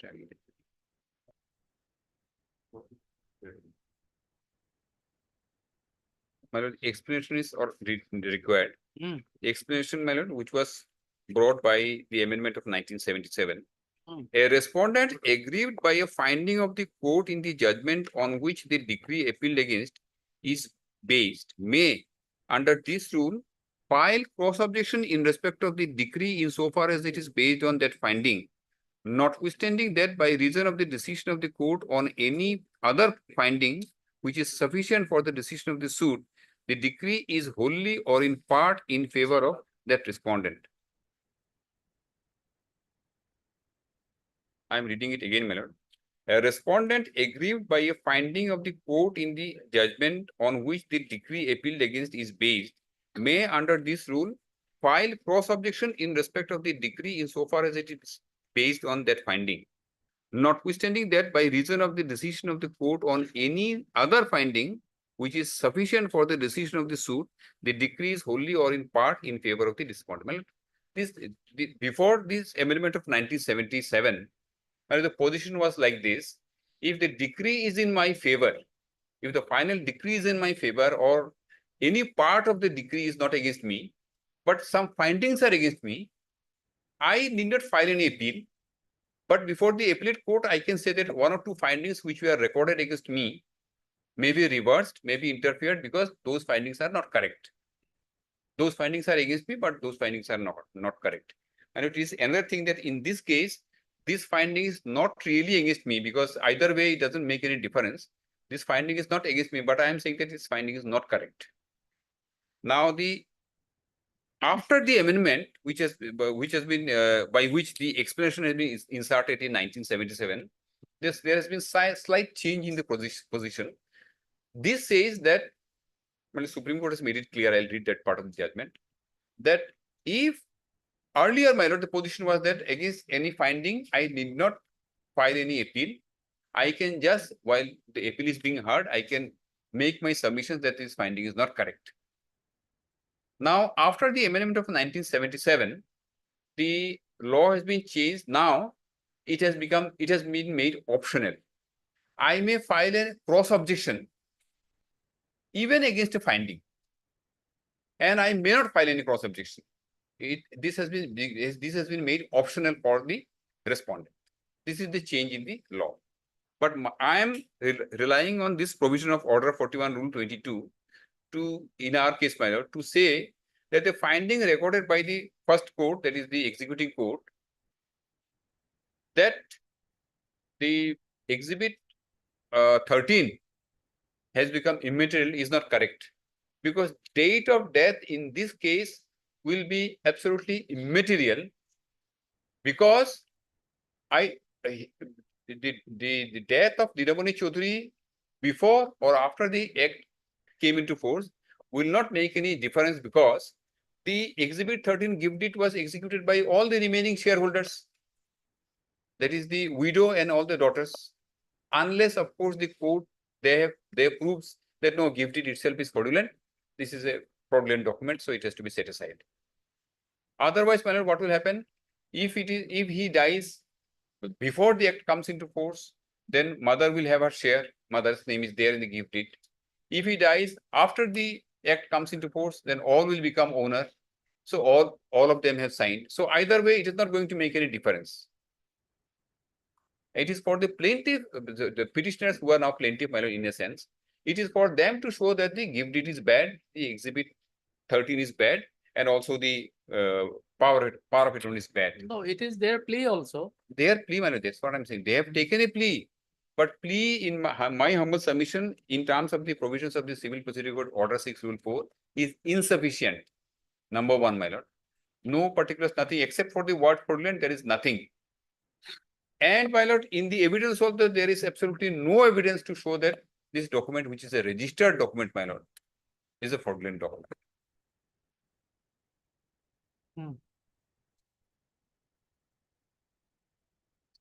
That is my submission, my lord. I'm really sorry.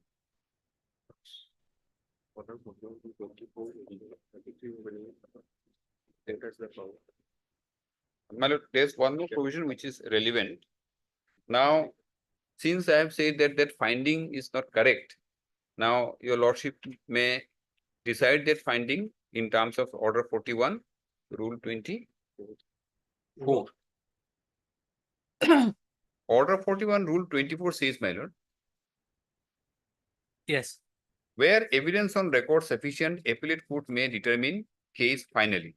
Where the evidence upon the record is sufficient to enable the appellate court to pronounce judgment, the appellate court may, after resettling the issues if necessary, finally determine the suit, notwithstanding that the judgment of the court from whose decree the appeal is preferred has proceeded wholly upon some ground other than that on which the appellate court proceeds.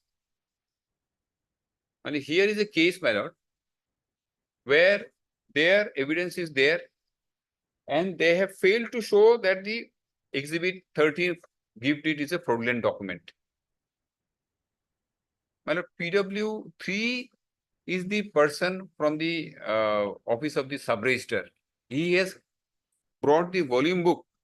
He has proved the entire document. They themselves have proved the document. Now they say it's a fraudulent document. What is the basis? Why they are saying fraudulent? It is not there.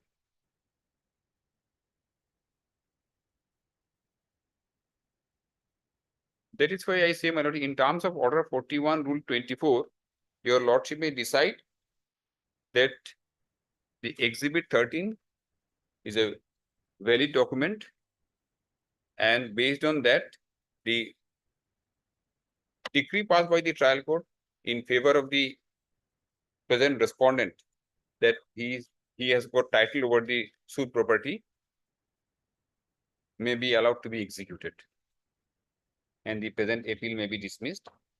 Now,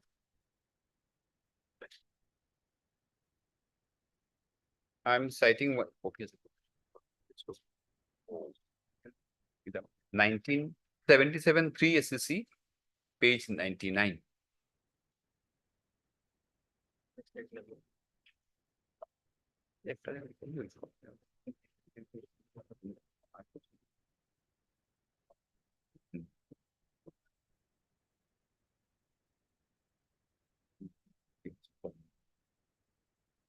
Yes.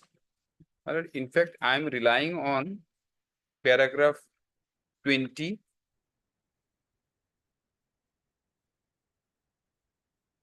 Then 21 and 68, 3 paragraphs. Lordship may kindly take a note, my lord. Paragraph number 20. 20, 21 and 68.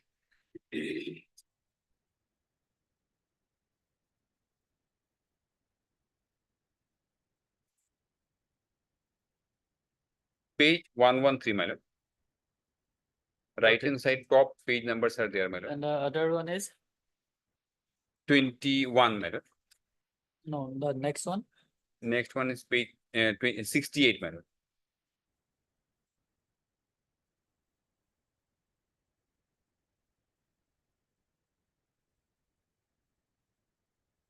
I'll not read the whole of the paragraph. Some of the paragraphs will be sufficient. Mm. 20, if your lordship sees, my lord. Mm. 20, 21, and 68, my lord. Mm. 20 says, thus, on a careful consideration Yes. and detailed analysis of the authorities mentioned above and the Shastric Hindu law on the subject, the following propositions emerge with respect to the incidents and characteristics of a Hindu woman's right to maintenance. That a Hindu woman's right to maintenance is a personal obligation so far as the husband is concerned, and it is his duty to maintain her even if he has no property. If the husband has property, then the right of widow to maintenance becomes an equitable charge on his property, and any person who succeeds to the property carries with it the legal obligation to maintain the widow. Though the widow's right to maintenance is not a right to property, but it is undoubtedly a pre-existing right in property. That is, it is a jus ad rem, not just in rem, and it can be enforced by the widow who can get a charge created for her maintenance on the property either by an agreement or by obtaining a decree from the civil court. That the right of maintenance is a matter of moment and is of such importance that even if the joint property is sold and the purchaser has notice of the widow's right to maintenance, the purchaser is legally bound to provide for her maintenance. That the right to maintenance is undoubtedly a pre-existing right which extended in the Hindu law long before the passing of the Act of 1937 or the Act of 1946, and is therefore a pre-existing right. That the right to maintenance flows from the social and temporal relationship between the husband and the wife, by virtue of which the wife becomes a sort of a co-owner in the property of her husband, though her co-ownership is of a subordinate nature. And that where a Hindu widow is in possession of the property of her husband, she is entitled to retain the possession in lieu of her maintenance unless the person who succeeds to the property or purchases the same is in a position to make due arrangements for her maintenance. This is the position of a woman, my lord, under the 1937 Act. Then 21, just one or two lines, my lord. With the preface regarding a Hindu woman's right to maintenance and the necessary concomitants and incidents of those rights, we now proceed to determine the question of law that arises for consideration in this appeal. Then before taking up that question, I might trace the historical growth of legislation introducing slow and gradual changes in the Shastric Hindu law from time to time. The exact origin of Hindu law is steeped and shrouded in antiquity, and therefore it is not possible to determine the ethics or justification for assigning a somewhat subordinate position to a Hindu woman in matters of inheritance, marriage, and the nature of the limited interest which she took even after inheriting her husband's property. It is also strange that Hindu law made no provision for divorce at all. This may be due to the fact that during the time of Manu and Yajnavalkya, the structure of the Hindu society was quite different, and there being no social problem of the magnitude that we have today, it was not considered necessary to break up the integrity and solidity of the Hindu family by allowing ownership rights to the Hindu females. Another object may have been to retain the family property within the family in order to consolidate the gains which a particular family may have made. However, these are the matters of speculation.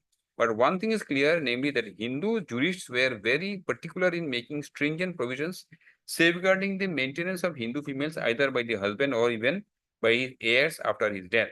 Perhaps they thought that the property which a widow may receive in lieu of maintenance or the expenses which may be incurred for her maintenance would be a good substitute for the share which she might inherit in her husband's property. Nevertheless, the legislature appears to have stepped in from time to time to soften the rigors of the personal law of Hindus by adding new heirs, conferring new rights and on Hindu females and making express provisions for adoption, maintenance, etc.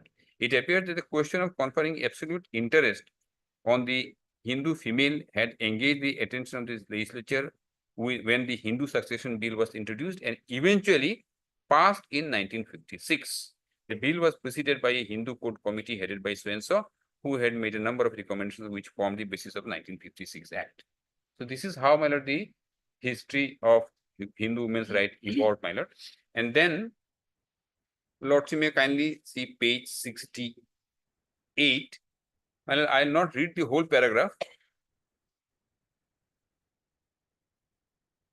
It will be page 138, my lord, para 68.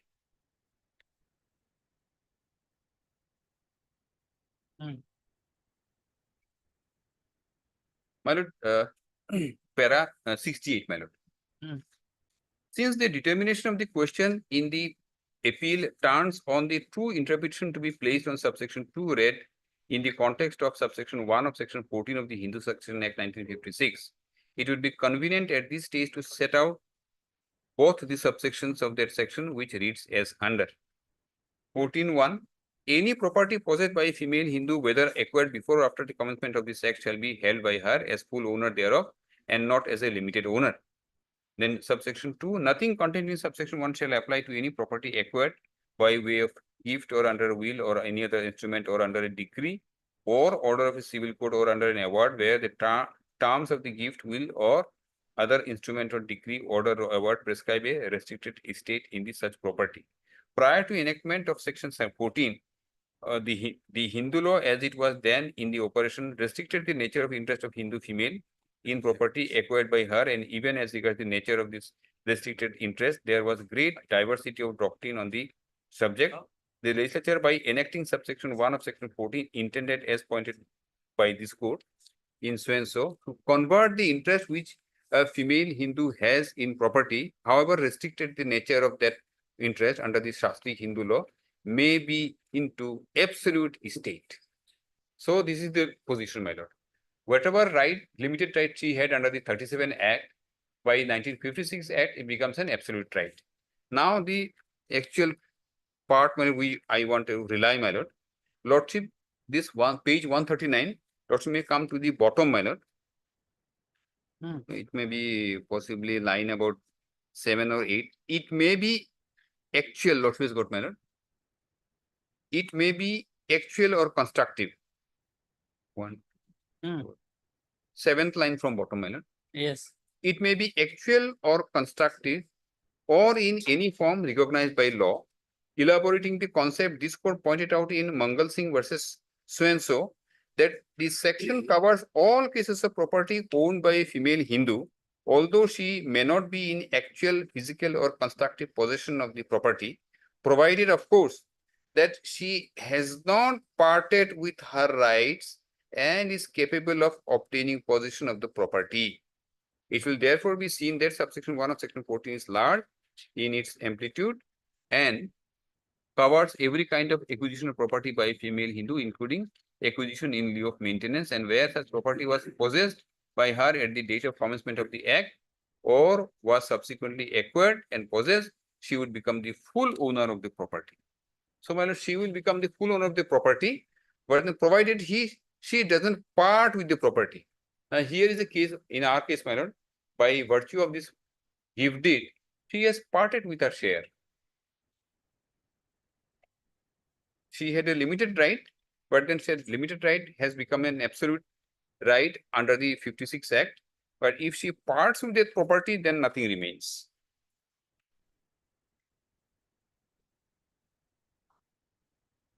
My lord, on the question of, my lord, a burden of proof, I am relying on a judgment, my lord, it's a quite remarkable judgment of 2006, volume 5 SCC, page 558.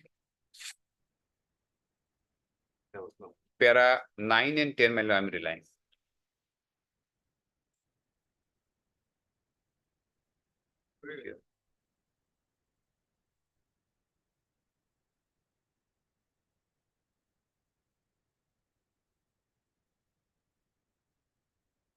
Para 9 and 10. Yes.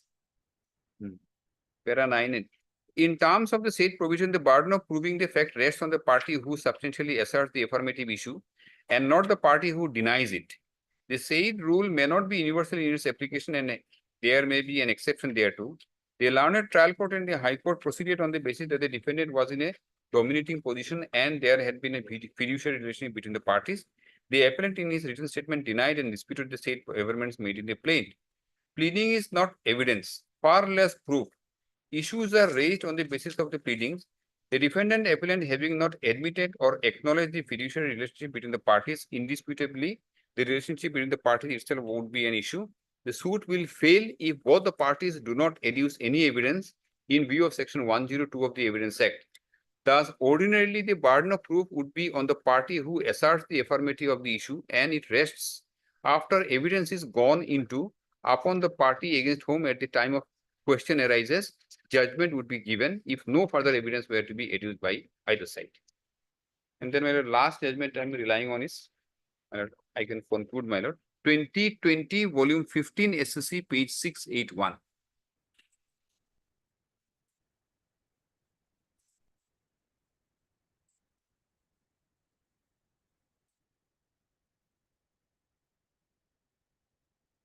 Yes. My lord, para 19 I am relying, this is with regard to the, my lord, that order 41 rule 22, 23, which I have read, my lord, regarding the cross objection. I can, here, my lord, the entire amendment of 1977 has been discussed and it has been held that it has become optional. Paragraph number? Para 19, my lord.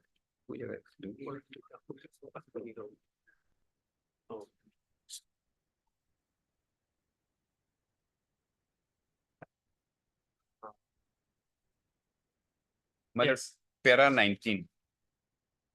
Para 19, my lord, relying on that Banarsi case judgment, or my lord, para 10 and 11 of Banarsi case judgment has been quoted here. The second part, that is para 11, is important, my lord. In the type, my lord, there are three types of cases have been mentioned here. The impugned decree is partly in favor of the appellant and partly in favor of the respondent. This is one category. Second category is decrees entirely in favor of the respondent, though an issue has been decided against the respondent, in like our case. And the third is decrees entirely in favor of the respondent. All the issues have also been answered in favor of the respondent, but there is a finding in the judgment which goes against the respondent. And in fact, my lord, as I have shown, that finding is not really against us, but then I'm saying that that finding is not correct. Here, the Supreme Court has said, my lord, in types of case 1, well, we can skip that. In types of case 2, my lord, the law remains, well, fourth line from the paragraph 11 top, my lord, the law remains so post amendment 2. In types of case 2 and 3, pre-amended CPC did not entitle nor permit the respondent to take any cross objection as he was not the person agreed by the decree. Under the amended CPC, read in the light of the explanation, though it is still not necessary for the respondent to take any cross objection laying the challenge to any finding adverse to him as the decree is entirely in his favor and he may support the decree without cross objection, the amendment made in the text of subrule 1 read with the expression newly inserted gives him a right to take cross objection to a finding recorded against him either while answering an issue or while dealing with an issue. The advantage of preferring such cross objection is spelled out by subrule 4. In spite of the original appeal having been withdrawn or dismissed for default, the cross objection taken to any finding by the respondent shall still be available to be adjudicated upon on merits, which remedy was not available to the respondent under the unamended CPC. In the pre-amended era, the withdrawal or dismissal of this default of the original appeal disabled the respondent to question the correctness or otherwise of any finding recorded against the respondent. This is the advantage of the amendment method. Supposing the appeal is withdrawn, since I have filed a cross objection, so for that finding, my cross objection can be separately dealt with. This is the difference, man. Well, with all this, my submissions, the appeals may be dismissed and the execution may be allowed to be proceeded, madam. Oh, and okay, right.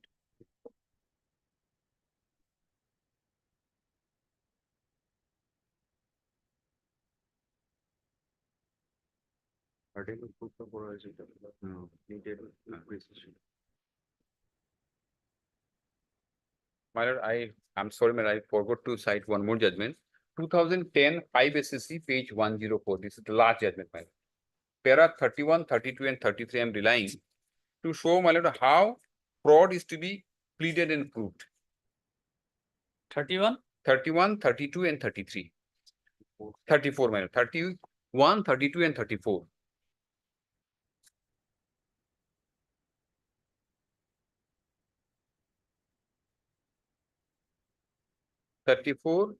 And 32 also. It is a plain and basic rule of pleading that in order to make out a case of fraud or coercion, there must be an express allegation of coercion or fraud, and all materials in support of such allegation must be laid out in full and with a high degree of precision. Para 32, I'm reading, my lord. In other words, if the coercion or fraud is alleged, it must be set out with full particulars. Then para 34, my lord, in the present case, the appellants have, however, failed to furnish the full and precise particulars with regard to the alleged fraud.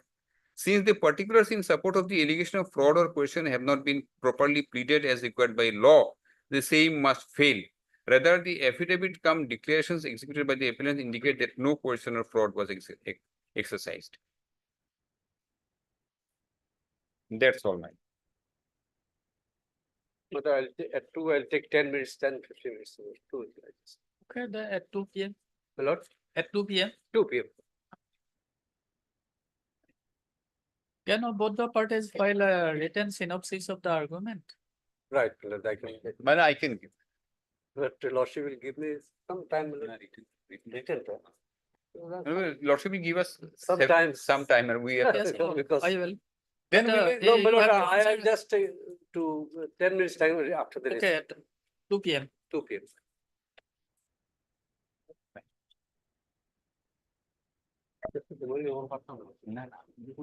Also, right now 2006 5 SCC.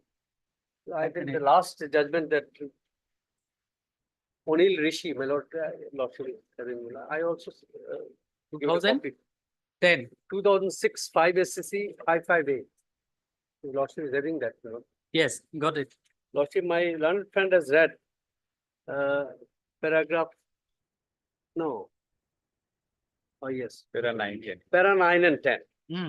My learned friend has read, I'll read para 11, my lord. Mm. Thereafter, my lord.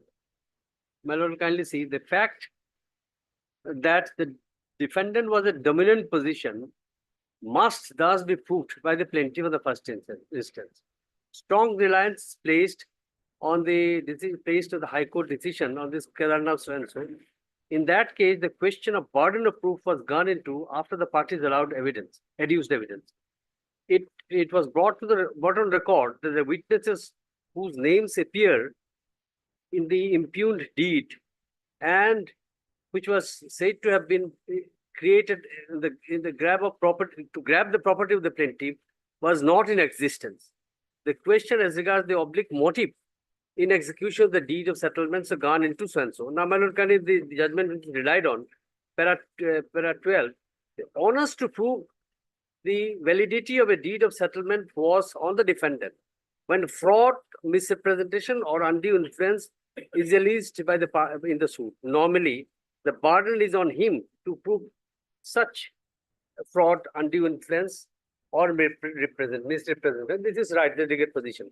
But when a person is in a fiduciary relationship with another, and the latter is in the position to act with confidence, for the burden of proving in the absence of fraud, misrepresentation, undue influence is upon the person in dominating position.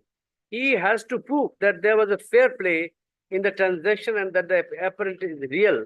In other words, that the transaction is genuine and bona fide. In such a case, the burden of proving the good faith and transaction is thrown upon the dominant party. That is to say, the party who is in position of the active confidence. A person standing in the fiduciary relationship of another has a duty to protect the interest given in the care and watches jealously all transaction between such person so that the protector may not use his influence and so.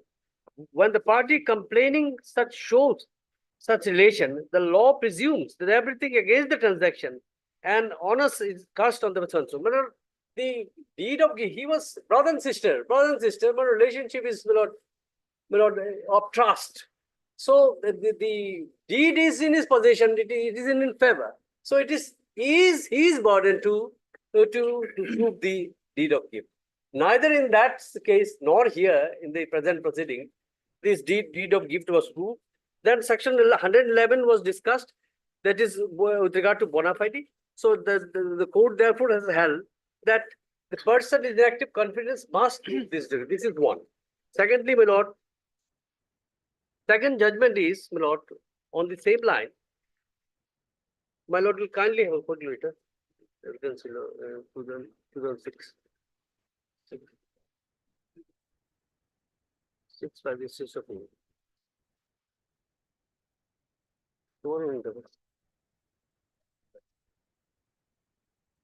The same. Wait.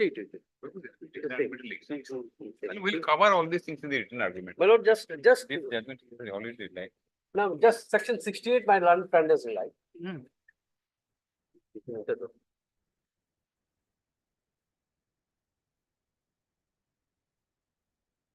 Yes.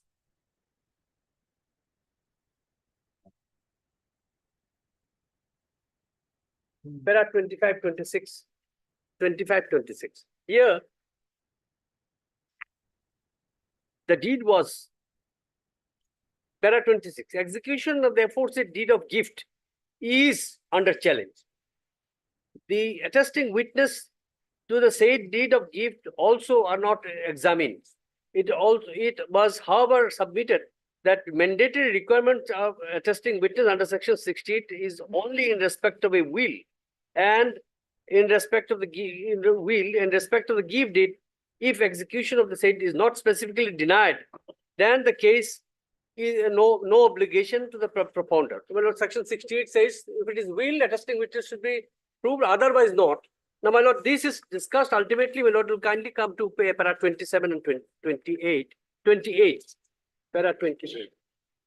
It is, however, established in the present case that the issue of validity of the execution of both the gift deed as well as will was taken up by the respondent plaintiff and specifically denied in the affidavits filed in respect to the injunction. The parties have also gone on trial knowing fully well that execution of both the aforesaid documents is under challenge.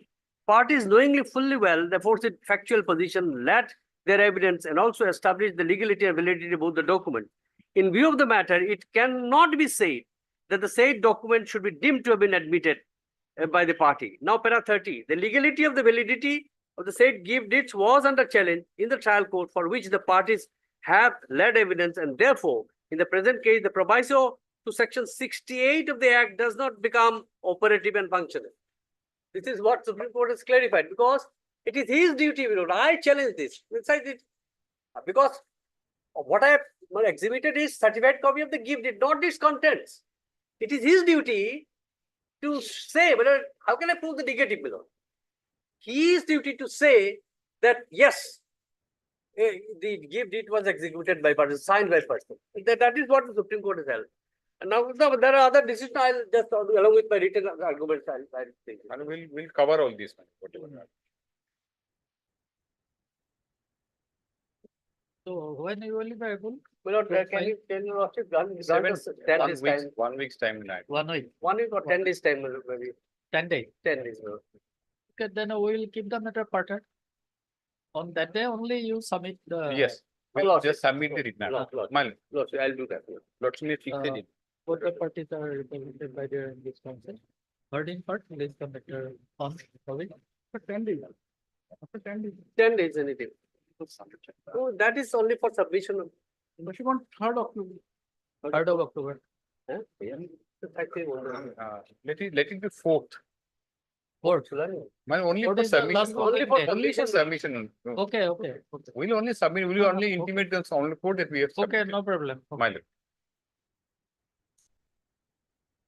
But briefly mention in the argument about the judgments you have relied upon. All my. I'll annex those judgment. Yes. Along with the uh, written. You can take this back. Lordship.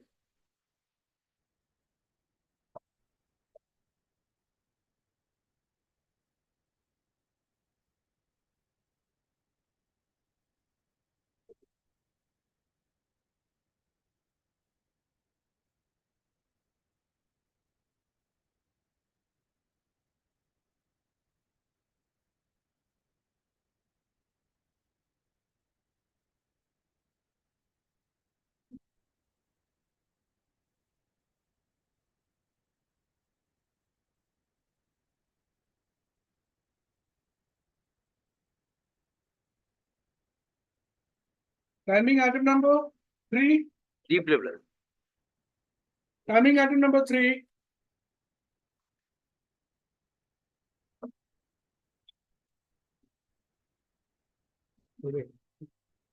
May I please, your lordship? কালি এটা হেৰি আছিল already বোলে থৈ দিলো।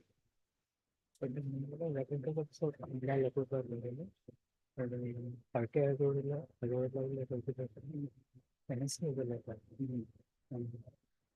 নাম্বাৰটো পাহৰি গলো খালি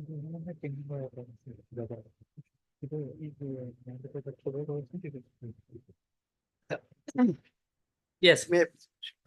My lord, my pension payment order, my lord, was issued, my lord, on 21/8/2023, my lord, page 16, my lord.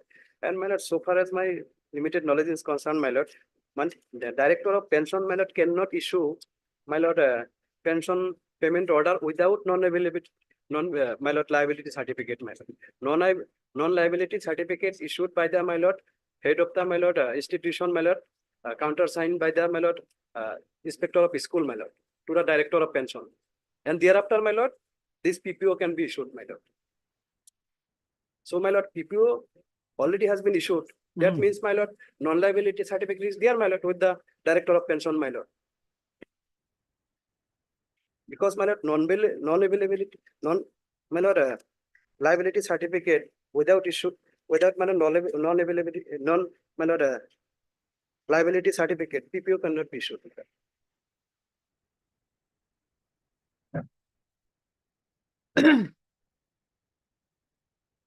And my lord, The PPO was issued without a non-liability certificate. no, my lord. Without non-liability certificate, PPO cannot be issued, my lord, by the director of, my lord, pension, my lord. Acha. So Who issued the PPO? my lord, PPO, my lord, I have annexed page 16. My PPO was issued on 21/8/2023 by the director of pension, my lord. That means, my lord, with the, my lord, PPO, my lord, non-liability certificate is there. That which was issued by the, my lord, head of the institution. Annexer B. My lord, 16. Para 16, no, page 16. My lord. My pension already has been sanctioned, my lord.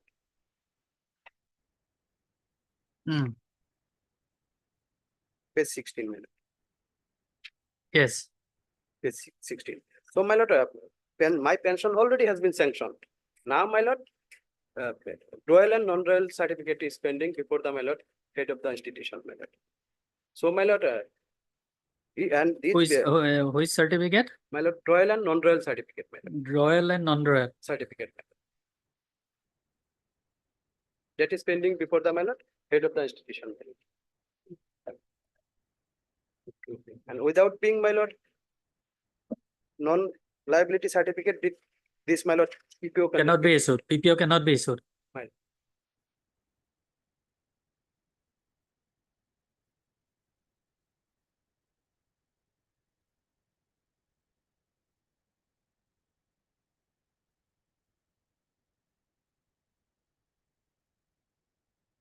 And my lord, another aspect, my lord, kindly, my lord, turn to page 19, my lord. Page 19, my lord. One notification is there, my lord. Last line, my lord. Last line, my lord. With reference to the subject cited above, I am to forward here with a copy of the government letter number. And so under reference regarding grant of pension to the retired principals, headmasters, teaching and non-teaching staff of educational institutions without audit report from the director of audit. Without audit report also, my lord, it can be done like that.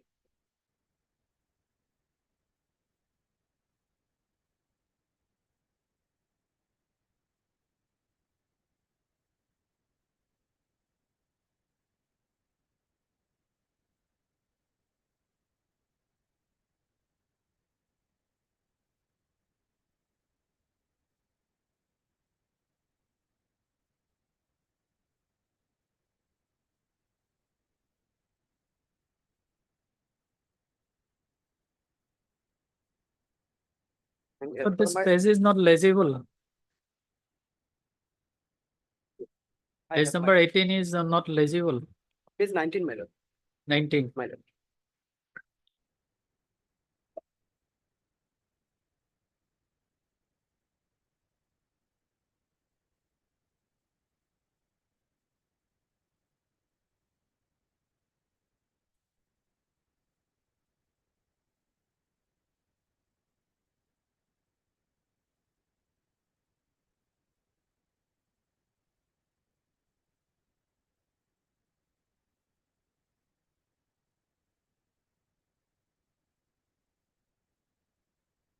So far as my lord, instruction is concerned, my lord, I have no liability. I have everything I have, my lord, submitted, my lord. As per instruction, my lord. No liability is there, my lord, because my lord, my lord, during my period, my lord, You have submitted your liability? yes, before the concerned authority, my lord, earlier, my lord. As per my instruction, my lord. And without, my lord, non-liability certificate, PPO cannot be issued. That is the normal thing, my lord.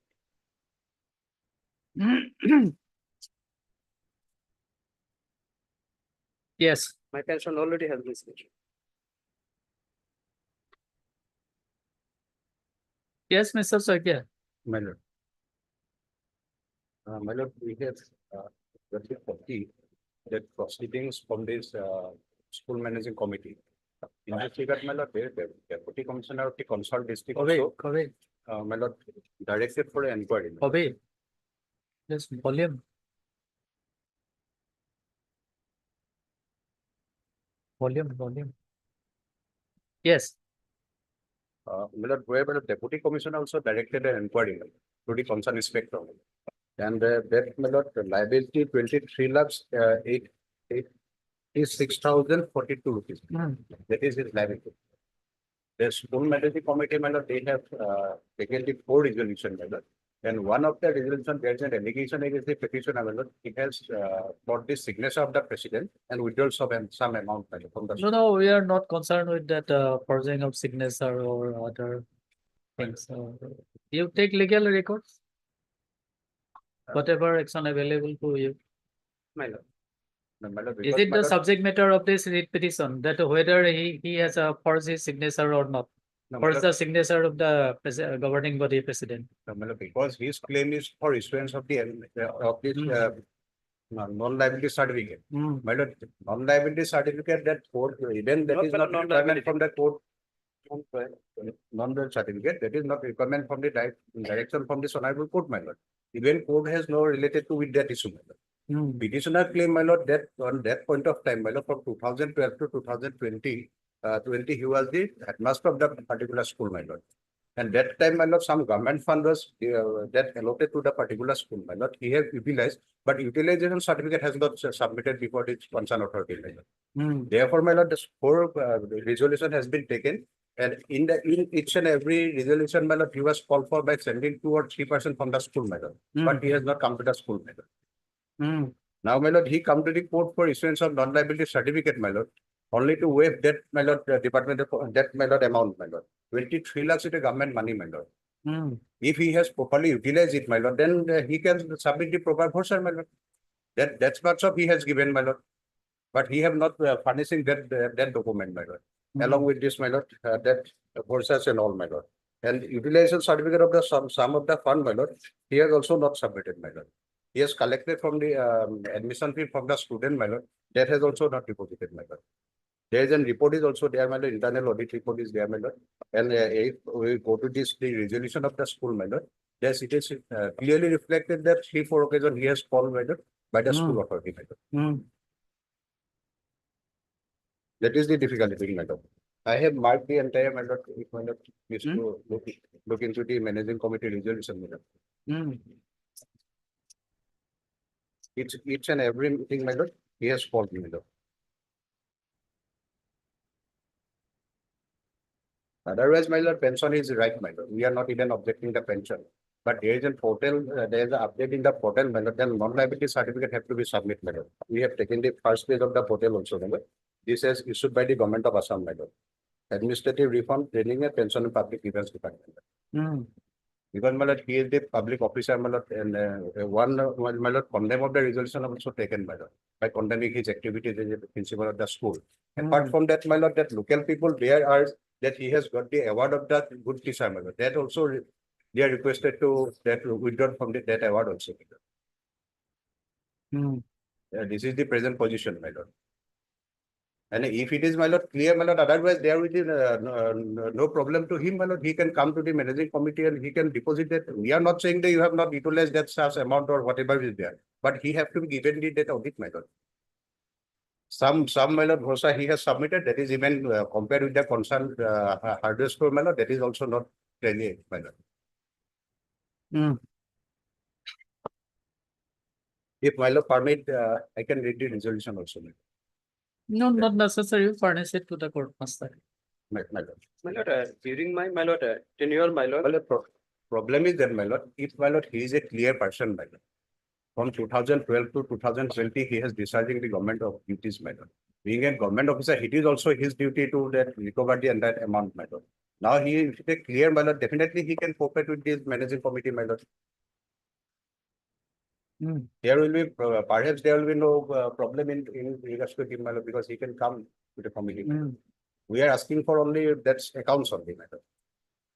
If he can show that no 23 lakhs is not able to ask or government, my lord, then my lord, he can obviously get the non-liability certificate, my lord.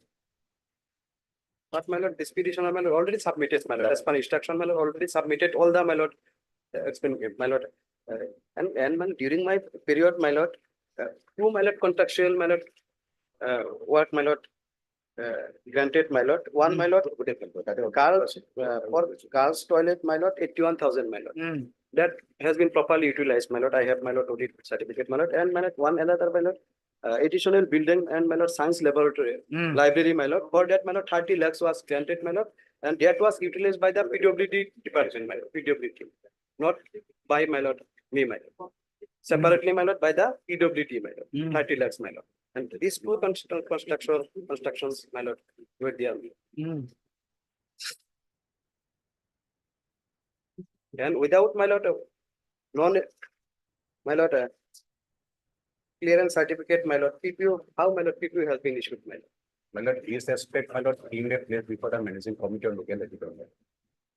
Whatever he has stated before this honorable court, my lord, regarding the utilizations and all, my lord, he can submit in managing committee. my lord. Also, if you have utilized the fund, you furnish the utilization Definitely, As per certificate. instruction, my lord, already I have, my lord, everything I have been submitted before the concerned authority. If my lord go back to the. Do you have the copies with you? Yes, my lord. Every vouchers, my lord, I have copy, but not now available, my lord. But with the petitioners, I have instructed some time ago, my lord. Sometime before, my lord, he, my lord, instructed me that all the copies of his expenditures have been. Are And available with him. when he have furnished the utilization certificate to the managing authority? But my lord, my lord, expenditures, my lord, vouchers have not been, my lord, accepted. My lord. No, acceptance or non-acceptance is a different matter, but whether you have furnished it Yes, my to lord. the I have managing committee, As per instruction, I have submitted, my lord. Before the IS, my lord. you produce it before the court. My lord. When you will be able to produce it? Next week, my lord. Next week, Monday, My lord, my lord. Monday, Tuesday, my lord. Kindly. Tuesday. Okay. Heard Mr. Sigdar, learned counsel for the petitioner, and Mr. Soikia, learned counsel for the respondent number. I am for the pension department. Respondent number 3. 3, my lord. Respondent number 3, and Madam Teranpi for respondent number 1, 2, 5. 1, 2, and 5, and Madam KZ for respondent number 4. Respondent number 4. So heard in part, list the matter on 24th. So as to enable Mr. Sigdar to produce the copy of utilization certificate furnished by him to the managing committee of the school. And the vouchers, my lord. As well as vouchers, my lord. No, sir. So Soikia, you take this file back and produce on that day. Standing item 4, bail hearing letter.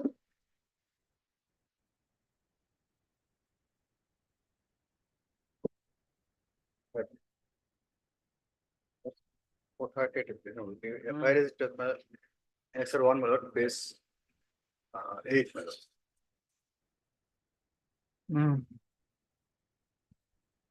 So you were on interim bail. He was on interim, but last was on leadership has cancelled the interim. Why? Because he did not appear before the as per. Yes, Mr. Locker. My lord, here, my lord, this land brokers and all some my lord, revenue officials, some Mondols were also arrested. My lord, fact is that my lord, by manipulating a document, sell lead, and also my lord, that some manipulation has been done in the server also of the revenue department. Because of that, my lord, all the statements of circle officer and clerical person and persons who are involved in data entry, all are there. He is one Somir, so this petitioner Somir Chaudhary, as per one note of the IO 10/7/24. Involved person Abdullah, who is yes, along with them, Anjur Alam, Somir Chaudhary, etc., also involved in the case. That's all right. Now, what is the stage of investigation? Stage of investigation still, already, here report received from the FSL stating that these documents are false and fake signature. That is proved, but such is not yet filed. Few persons still are not arrested, and such is not yet filed. And this person, interim was granted in April, but he not appeared before the IO because of that earlier operation, cancelled the interim bench. And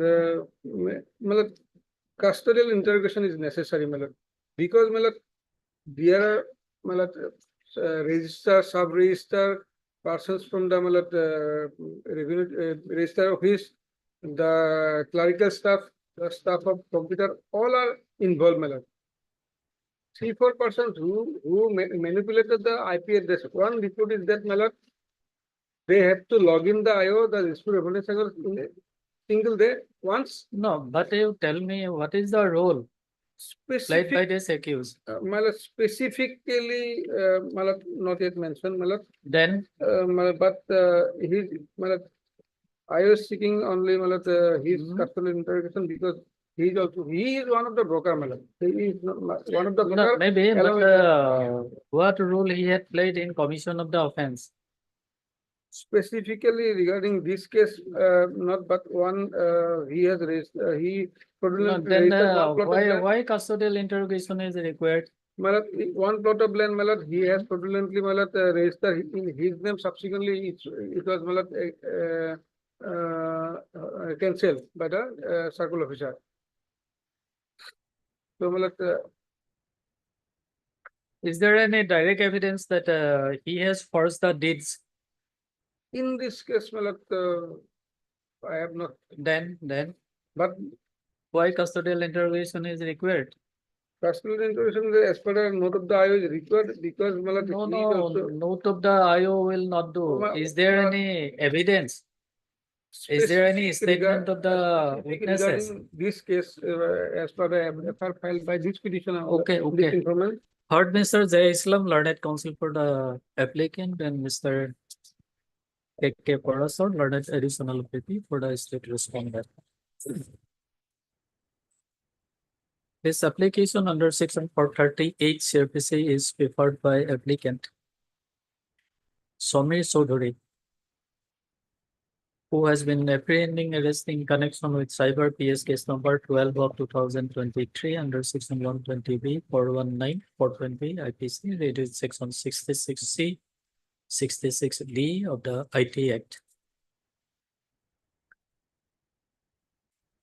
Notably, the said case has been registered on the basis of one FIR lodged by one Papu Gogoi, Circle Officer, Dispute Revenue Circle, on 2/11/2023. The allegation, in essence, is that in connection with unauthorized access to the Circle Officer login, between bracket Gogoi 1234 of Dispute Revenue Circle, he had submitted one report to the Deputy Commissioner Kamrup M on 1/11/2023, and it has come to his notice about mutation order passed online in Dhariti portal on 5/10/2023. In case number MET stroke DIS stroke 2022-23 stroke 96042 stroke OMUT OMUT capital. Against a date bearing serial number 6268 dated 31/12/1995, wherein no offline case record of issuance of any notice, order, etc. was found to be available in his office. Thereafter, upon inquiry, the Latmandal reported him that neither he conducted any field verification nor any report was submitted by him in respect of the referred mutation case. And he also found that there are 33 official operational IP addresses in the office of the Circle Officer Dispur Revenue Circle. And aforesaid operational IP addresses are not from the official list of 33 operational IP addresses allotted to the office of the Circle Officer Dispur Revenue Circle, and hence the same were found to be unauthorized and illegal, which requires detailed investigation.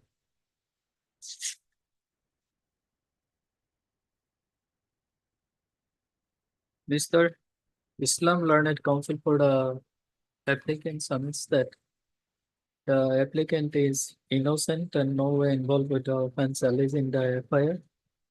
Then earlier he was granted the privilege of previous bail, but the same was not extended on 3/9/2020 since 3/9/2024 on account of lack of instruction.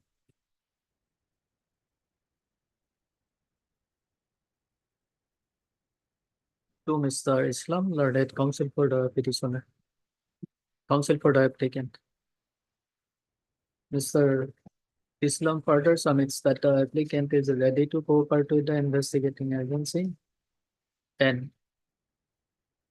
will appear before the IO as and when directed, and therefore it is contended to allow this application. On the other hand, Mr. Forasor Learned Additional PPS vehemently opposed the petition.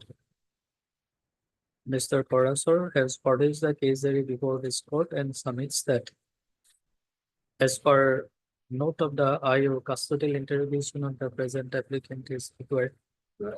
Only one line maybe, he has fraudulently registered, mutated a plot of land in his name. That is mentioned by the IO. The Somesh already fraudulently registered a plot No, of it land. is in his note only. Not only. Who is witness stated about the same? Witness not found, but not as per the note of the If the IO. witnesses have not stated, where from you got it? My lord, because voluminous case, that is page by page, I am frankly speaking, Let him complete. page by page, it is difficult to me to go through page by page. I have talked with the IO also, today, and some evidence of I have done so. But he stated that one registered in his name, but subsequently it is cancelled by the circle officer. No, So that is this all right. includes- But who stated the same? That statement I have not yet found.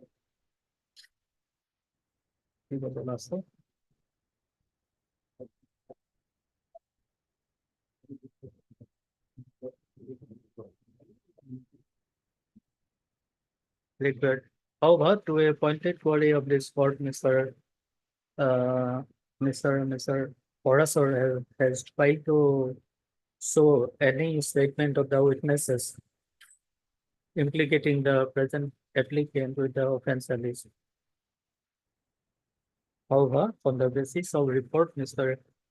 Forasor submits that he has a forged one deed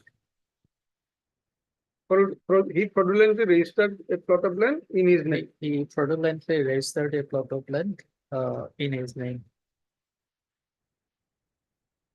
But having heard the submission of learned counsel for both the parties, I have carefully gone for the petition application and the documents placed on record and also verified case area with the assistance of Mr. Parasol learned additional people. It appears that the case was registered on FIR is at page number registered on 1/11/2023. And since then, the IO got sufficient time for investigation. Further, it appears that the materials collected so far in the case fails to disclose any legally prosecutable culpability of the applicant.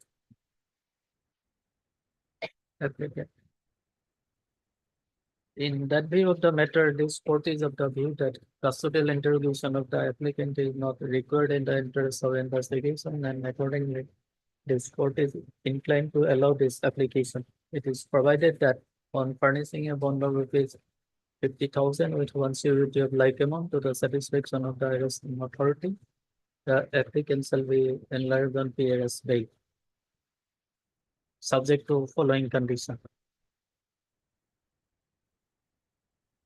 Number one, the applicant shall make himself available for interrogation by the investigating officer as and when required. Number two, he shall not indulge in making any inducement, threat, promise to any person directly or indirectly, acquainted with the facts of the case, so as to dissuade him from disclosing such facts to the court or to any police officer. And number three, shall not leave the jurisdiction of CGM Kamrup M without prior permission. In terms of this, if dispose of case, there will be returned. Sergeant number 10 for hearing.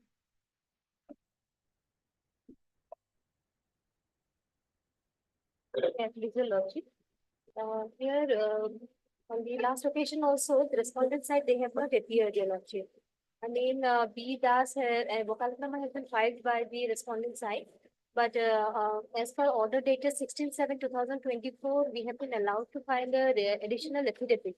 So in this matter, we have filed yesterday, but we could not raise the respondent side, so we could not submit the copy to them. But we have filed but it is not yet been tagged in the file. So Your Lordship, the written with 101 pages of written affidavit has been filed by us. So it may be. When? Yesterday we have filed. I have the filing slip, Your Lordship. Who is for the respondents? Pardon, Your Lordship. Who is for the respondent? Mr. D Das, it's shown in Mr.? the cause list there. D Das. But we don't know who is what is the full name or Mr. NBP Sinha also is there. But we could not trace. No one is appearing, Your Lordship, in this matter. We'll fix the sort that then. We'll call the affidavit filed by you. Yes, Your Lordship. Pardon means your good name? I'm Chatterjee. Learned counsel for the appellant. None appears for the respondent on call. Ms. Chatterjee submits that she has filed an affidavit yesterday, but same is not placed on record. Accordingly, it is provided that recess shall list the matter on Your Lordship, after the vacation, Your Lordship. after vacation. Recess shall list the matter after vacation. By placing on record the affidavit filed by the learned counsel for the appellant. You can take a date for me. Obliged. Item 11.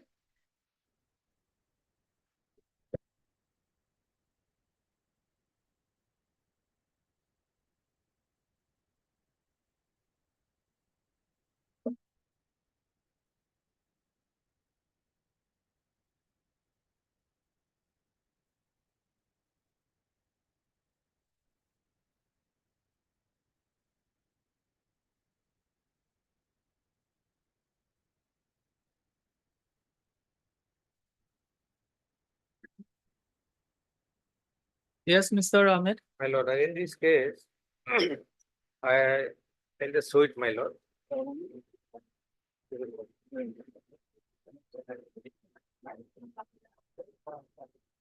Lordship, After vacation, after a short of minutes, Lordship, after vacation.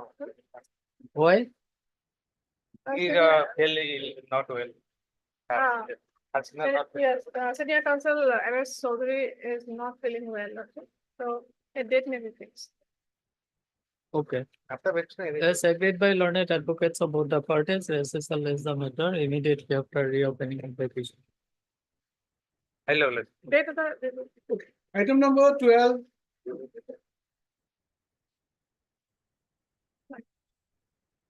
Right, so Lordship, I'm for the insurance company on behalf of MS Roy. We are newly engaged counsel, Your Lordship.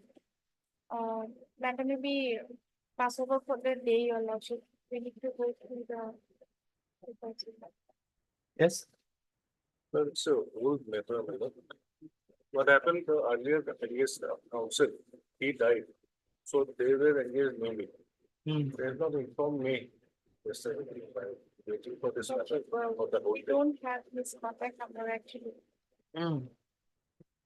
So on Date the fixed, my lord. pair being made by Ms. FN Jaman, F. Jaman, learned counsel appearing on behalf of S. Roy, for the insurance company, Mr. S. Roy, learned counsel for the respondent number 1. respondent number 1.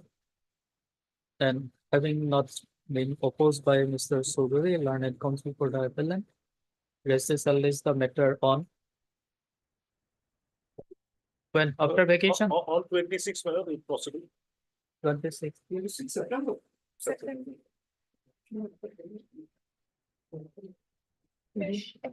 Okay, we'll try. I'm okay. Lordship, a fresh appeal memo may be served to us. A fresh appeal memo may be served to us. We'll provide. Okay. We'll provide. Alright. Item 14. Ms. Jaman submits that the counsel for the appellant may be directed to furnish a copy of the memo of appeal to the Mr. Chaudhary undertakes to furnish a copy of the same during the course of the hearing. Item 14. Yeah, I'm for the respondent. Acha. This case is pending for last 3 months, 3 years, my lord. But they are all the time taking time to do through. Respondent when you are for wife. Instead of the new pensions. And our case is that, my lord, since the date, since the initiation of appointment started in the year 1996. So in view of the division bench judgment of this court, they are entitled to get the benefit of full pensions. Lordship got it. So I'll just start, give some dates, my lord, your lordship can see page 30.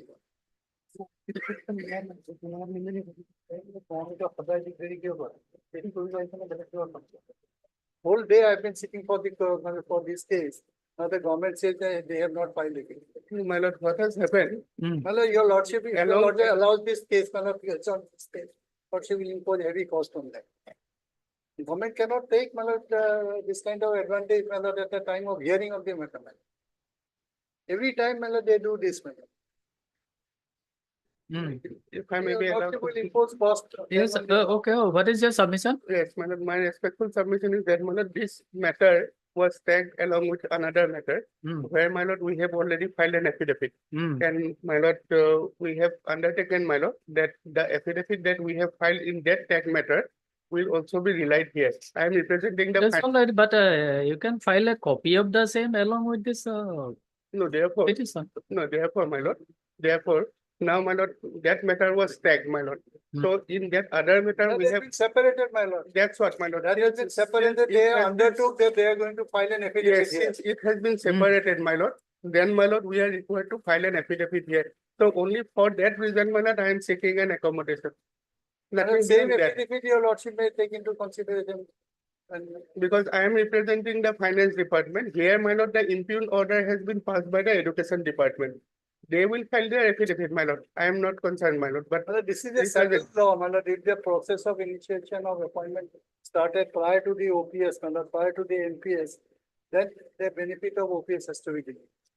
It's the judgment of this The court. petitioner was appointed prior to implementation of Yes, the it's neo not pension appointed, scheme. my lord. Initiation, my lord, the selection process started in the year 1996. Yes. But for this reason or that reason, my lord, they have not published the select list in respect of Morigao district. Hmm. So we came before this court. And the process took a long time, my lord. And ultimately they were finally, my lord, appointed in the year 2011. 2011. And all persons were appointed pursuant to the same advertisement, my lord. They are getting OPS. Now there is the court judgment which I am relying on, the order passed by the division bench. It says, my lord, if the initial appointment, if the process of appointment has been initiated prior to the, my lord, the new pension scheme, they will have to be given the benefit of the old pension scheme. So where is that judgment? The judgment is at page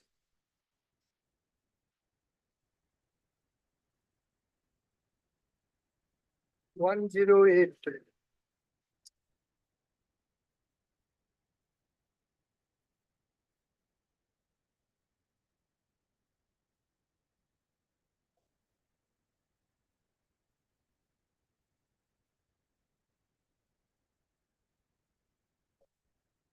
Division bench, page 109. Yes.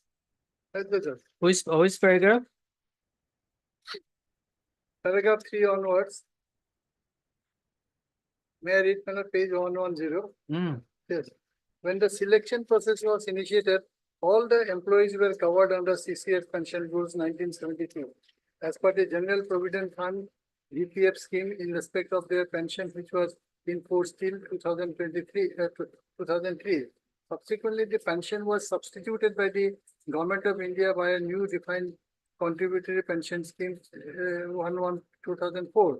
The grievance of the petitioners are that they were not aware of the office memorandum dated 29/12/2003, whereby the defined contributory pension scheme was introduced. They believed in good faith that the said new pension scheme will be a better pension scheme for welfare of the employees. Also, it seems the petitioners were unemployed at the relevant point of time. They were in no position to bargain. Therefore, they accepted the offer of appointment since no other alternative options was available to them. Pursuant to their appointment in service, the petitioners approached the respondent authorities, praying for inclusions of their names in the GPF schemes and CCS pension rules 1972 instead of under the new pension scheme. But their prayers were not considered, and it was maintained that it is only the new pension schemes which will apply in their case, as they had joined service on 1/1/2004. The petitioners also submitted detailed representation 2017. However, the respondent three white impugned letter dated so and so rejected the claims of the petitioners and informed them that as per the standing instructions of the government, consequent upon the introduction of the new pension scheme, no government servant who joins services on or after 1/1/2004 will be eligible to get the benefit of GPF under the CCS pension rules 1972.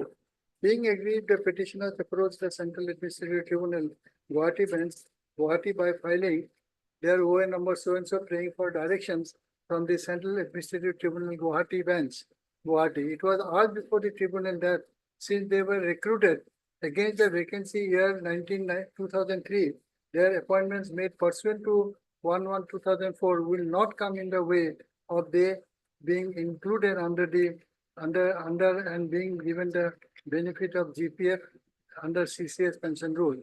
The learned Central Administrative Tribunal by impugned order dated so and so rejected the prayers and dismissed the OA. The primary challenge by the writ petitioners before the Central Administrative Tribunal Guwahati was that the advertisement pertaining to the said recruitment relates to vacancies which arose for the year 2003. The entire recruitment process took about 2 years in time, and pursuant thereto, the petitioners were appointed belatedly in the year 2005. Although they were recruitees against the vacancies occurring for the year 2003. Consequently, they were all eligible to get the benefit under the rules existing as in 2003, and as such, they are entitled to get the benefit of General Provident Fund CCS rule to 1972. The new pension schemes which came into effect with effect from 1/1/2004 are not applicable to them. The petitioners further contended that the period of 2 years undertaken by the respondents for completing the selection process cannot be attributed to the petitioner. The petitioners urged that once the vacancies are declared and the process of selections continues, then any delay in respect of the selection process cannot be attributed to the recruitees like the petitioner. Therefore, as their recruitment was in respect of vacancies of 2003, notwithstanding that their selections and appointments were made in the year 2005 by the respondent authorities, they would still be entitled to the benefit of GPF under CCS Pension Rules 1972, which was available at the relevant point in time 2003, during which the vacancies arose and the selection process was initiated. In support of their contentions, the petitioners relied upon several judgments of the Delhi High Court and the judgments of the Uttarakhand High Court, as well as an order passed by the. So does you come to the ratio of this case? Yes. The issue of the case is Paragraph number?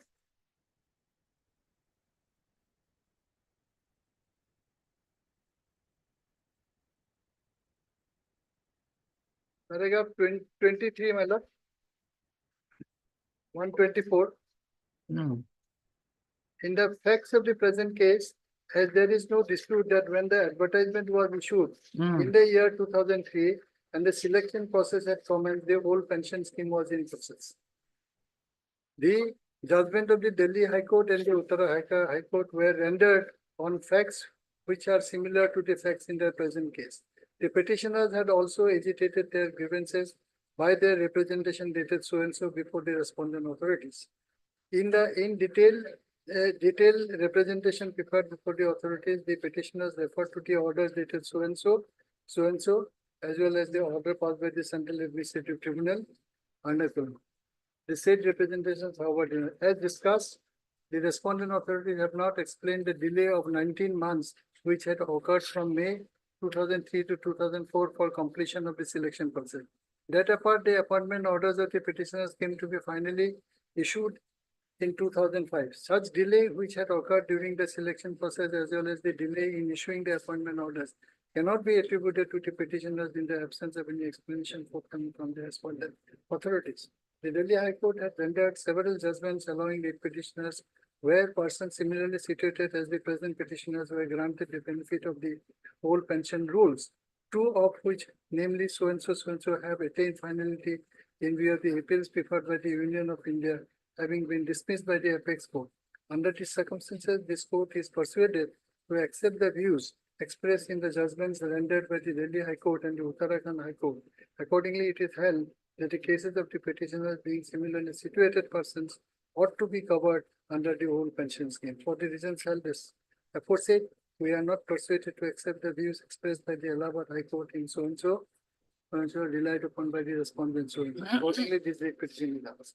So here also the matter, the appointment order, vacancy, etc. in the year 1996. That your lordship will get it at page 30. This is the advertisement. Page number? Page 30. This is dated 28/12/96. Your lordship will get it at page 33 in SMS versions. Applications were invited for filling up 1,000 vacant posts of graduate teachers and 200 vacant posts of subject teacher and graduate teacher. So this process has started, my lord. No select list published in respect of Morigao district. That your lordship will get it at para 3. So we came before this honorable court, and this court by judgment dated 4/10/2002 at page 34. Page number? 34. Directed, may I read this, my lord? Small. Peruse the writ petitions and the prayers enclosed to the writ petition. No affidavit has been filed in the present case, but the affidavit in opposition filed by the state in the similar cases, it has been admitted that a selection list was prepared by the competent authority, and it was forwarded to the power power committee for approval, but till date no approval has been communicated. A division bench of this court in writ appeal number 7 held that the validity clause, rule 3, would come into operation only after the director accords approval. Thereafter, division bench of this court in the said case directed the authority to consider and accord approval of the list prepared. Similarly, in the position in the instant case. Hence, this writ petition is disposed of with a direction to respondent 1 and 2. The Secretary to the Government of Assam Education Department and Director Secondary Education to consider and pass appropriate orders for approval of the list. So accordingly, the matter was disposed of, and they did not do anything. We came before, we filed a contempt, and in contempt, this order was passed, page 48.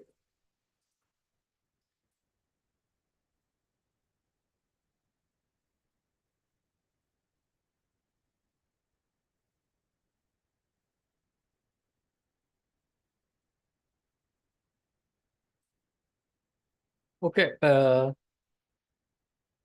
Mr. Borpuzari, My lord.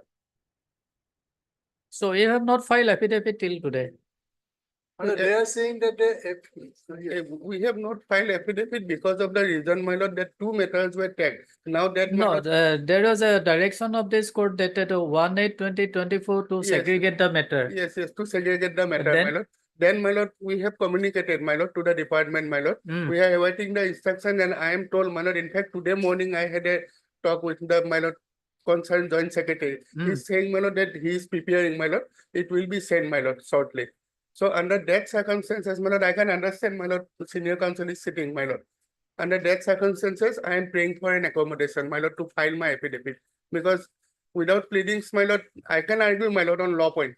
I have also. I am No, also. if the matter can be settled on law point, then No, law point, but my lord, my pleadings will be required because it is only the finance department who has issued the, my lord, notification, my lord, the concerned office memorandum, whereby, my lord, the new pension scheme has been promulgated, my lord. So therefore, it is my, my no, lord, if the law is responsibility. well settled that if before coming into force of the new pension scheme, My lord, the advertisement was published, my lord, process was initiated, my then lord.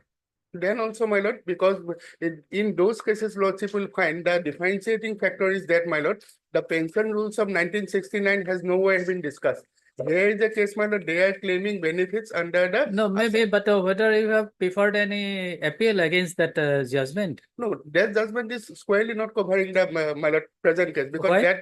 No, because there, my lord, the 1969 Assam pension rules has not been discussed. In Assam pension rules, my lord, it has been amended. That Assam pension rules 1969 has been amended in the year 2011, whereby, my lord, subrule 2A has been inserted. And in subrule 2A, my lord, it has been No, the process has already been initiated in the year. Mr. Das, when it was initiated process?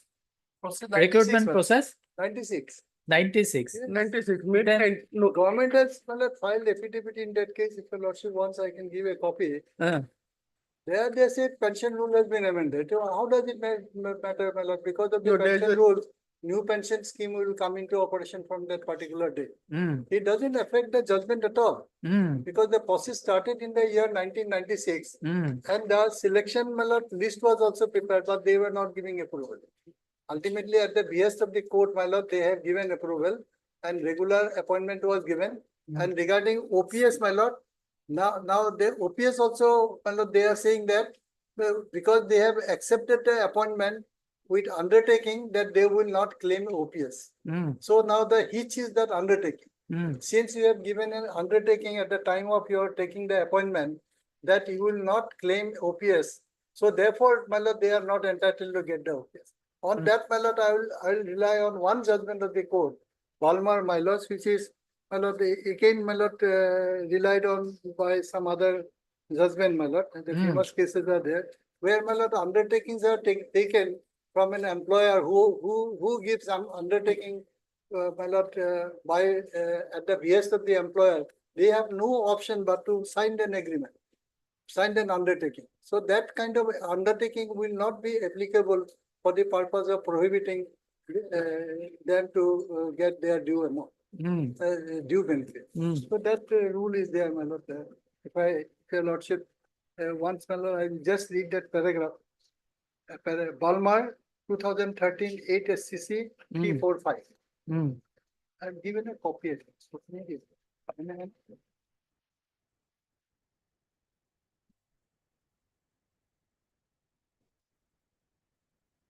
2013, 8 SCC.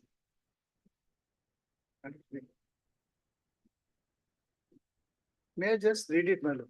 2013. Let us do one thing. We keep it as part third. Yes, Next week we will list it. like, In the meantime, he may file, if so advised, the affidavit, you know. they have been taking time since one of the last 2, 3 occasions. No, otherwise on On that day this kind of we'll, adjournment, I humbly submit before the court, your lordship will give cost and give it to the bar council of bar association. They No, should no. pay some cost, my lord. no, today we will not impose any cost. I leave Next it to that, your lordship next because that we will, They take it, they almost, my lord, I have been saying in other cases also. Mm. At the time of argument, suddenly they come up, they say record is not available. If the record is not available, take time in the morning. Mm. You are taking 3 days, 4 days time for the purpose of producing records. We are sitting in court. Clients are also watching us. Yes, yes. Clients are also watching us. My lord, we are denigrating our own position, my lord, every day. This is not good, my lord, for the in the Entire system, because yes. It affects everybody, my lord. Suddenly, my lord, coming up and slowly saying that, my lord, record is not available. Today it happened with me, my lord, in one case. Third time, court asks for the record is not available. Mm. My lord, your lordship will fix it. Heard Mr. B. Sedas, learned senior counsel assisted by Mr. Learned counsel for the petitioner, and also heard Mr. Barpuzari, learned standing counsel Well, for Finance Department. Finance Department. Heard in part, recessal list the matter of it, First October. 1st October.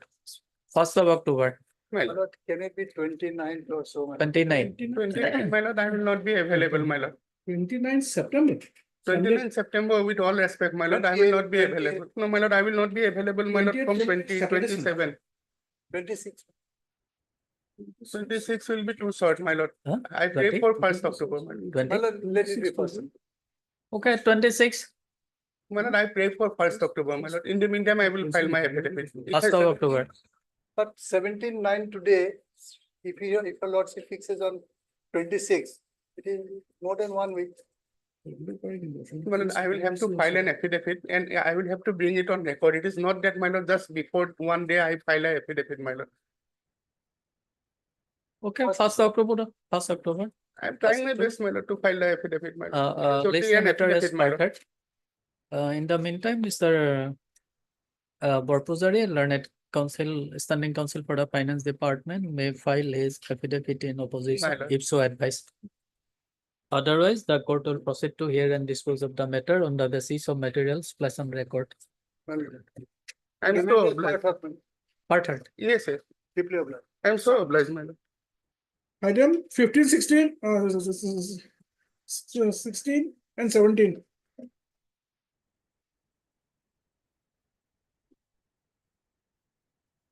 Please, your lordship. Mm. So I'm the respondent in this case. So there are two appeals arising from the same case. Mm. But in this case, also, I'd like to rely on a written submission, which is rather long. May I give it to the court? And I think, I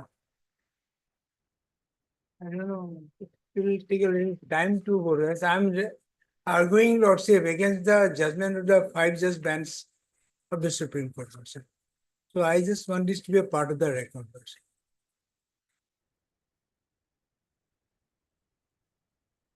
Against the judgment of 5 judgments. Pronounced, I think. How we can argue against It's the my 5 submission, lordship. That's why I feel it will be better if it is postponed to tomorrow or day after. It will take time for my learned friend also to go through it and also this honorable court. No, how can you argue against the constitutional bench of the Supreme Court? Lordship, I can argue. I know it's binding on the court, lordship. High Court cannot go against the decision of the Supreme Court. Mm. But as an advocate, lordship, I can definitely say, make a point here And maybe it knows, Lordship, it may be taken up at the highest court also. If I don't make a point here, how can it be taken up before the highest court? I want to make a point here. Lordship. As to the best of my ability, No, Lordship. you can argue against the judgment, but can this court pronounce any judgment against the judgment of Supreme Court? Lordship, this court cannot consider I am aware of that. But then what court is is the bound. point for arguing But- on that But point? my submission, I just want to keep my submissions on record. Lordship. I've done it in the earlier cases. I've argued against some well-settled positions of law also. And that case. No, you may argue, but where is the time for allowing you to argue on the point which is pointless to be heard? No, Lordship, I think I have a point. I think I have a point. You have a point, yes, I all think I right, have a you go point. to the Supreme Court and file a review petition No, I there. can do it only, Lordship, by going to, supposing in this case also, I Mhm. can go to take it to the Supreme Court. If I don't argue here, how can any matter be taken up to the Supreme Court also? No, you can file this review petition there. It's become a little old, Lordship. The other day argued against a 47-year-old settled question of law Mm, by the 4 judge bench in a WC case. mm, Pratap and Singh Dev. It's a Mm. 47 years, passed in 1976. The Honorable Court allowed me to keep my submissions on record, by stated very fairly. you The offer, beginning, Lordship, I'll you be offer arguing against- respondent number? Lordship, You offer respondent I'm number? respondent number 3, Lordship. 3. So, Lordship, I know the system, Lordship, that this Honorable Court has to follow the Supreme Court. Even this Honorable Court is bound by the decision of the previous coordinate bench. I'm at the this. But then I think I'm not wrong in I'd like to place my fear. I know the result, Lordship. I know the result that this court has to be abide by the So judgment of Supreme Court. not just- this appeal is for enhancement. Enhancement. Acha. I am on 3 points, Lordship. Mm. One is income, and second one is multiplier, and the third one is The interest. first one is Income. income. This is This is a injury case or death case? death case. Death case. Yes, deceased was generating income from 3 sources, Lordship. But the London tribunal has taken income. 3 sources means? Here, he was a doctor, Lordship. He was working in 3 different institutes. Mm. So he was earning from 3 sources. And learned tribunal has taken income from only 2 sources. One source, the learned trial court has left out. Why? There is no reason, Lordship. Mm. One is income, so third source, if the income from the third source is also added up, Lordship, then his income will be higher than what was considered by the learned trial court, Lordship. Second one is the multiplier. Multiplier has taken as 9, Lordship, whereas according to the Supreme Court judgment, What was the age of the deceased at It was the time of 29. accident? 29. 29. Yes. 29. So multiplier. 29. And as per the cert in Sorla Burma case? Yes, 17. It should have been taken 17, Lordship. 17. Yes, And the learned trial court has a member MSCT has taken 9, Lordship. 9. Why? Whether you have furnished any document regarding his age? So he has taken, Lordship, but the Lada trial court has referred a Solda Brahma case also. But even then, he has taken the multiplier as 9, Lordship, instead of 17. And third one is interest, Lordship. Interest. Third one is? Interest, Lordship. Interest. Interest at the rate of 6% was imposed, Lordship. Mm. Whereas according to the Supreme Court judgment and Honorable District Court judgment also, the interest rate should have been 9, Lordship. Mm. These are 3 points, Lordship. Do you have the judgment of Supreme Court in the case of this Upahar tragedy case? Upahar Cinema. tragedy case, I am referring one judgment of this Honorable Court where the Upahar tragedy case was referred, Lordship. But that Upahar tragedy case, I directly do not have. You? I do not have that judgment, but I think in this. Okay, but he has prayed for a date. let us fix a date. On that day, you produce the judgment. Yes, Lordship. In the meantime, you go through the written argument filed by him, Yes, yes, furnish a copy to him. Yes, And yes, only- supply. Now you tell me briefly, what is the point for going against the judgment of the Supreme Court? Lordship, it's a little long argument, Lordship. I can read out, but basically, Lordship, I'll tell some background facts. Lordship, the judicial discipline, Lordship. Chronicity, if your Lordship refers to chronicity, para numbers 18 to para number 33. It's all about judicial discipline. That how In the chronicity case. chronicity is correct. Lordship, almost 1/3 of the judgment, if not 1/3, at least 30% of judgment is devoted to judicial discipline. On the point that high courts are bound by Supreme Court, even the Supreme Court, Lordship, a two-judge bench is bound by a previous decision of two-judge, and if there's disagreement, that has to be referred to the to the Chief Justice to pray for a constitutional larger bench to decide a particular issue. And also, it cannot in any case express any objection or disagreement with a view of a larger bench, Lordship. Only again, the alternative course is to refer it to the Chief Justice for formation of a higher bench to decide that particular point. Lordship, here before this Sarla Verma had come in 2009. Lordship, in 1994, there was a landmark judgment, Susamma Thomas, Lordship, versus Kerala State Road Transport Corporation. 1996, UP State Transport Corporation versus Trilok Chandra. Trilok Chandra was a three-judge bench decision. It affirmed the findings of the 1994 Susamma Thomas judgment. Lordship, it just announced from the top of the system, Lordship, from the Supreme Court, that henceforth, all the courts in this country will follow the multiplier system. And from that time, Lordship, from 1994, confirmed by 1996 judgment of the three-judge bench, that multiplier systems is the only system that will be followed by the high courts, all the tribunals in the country.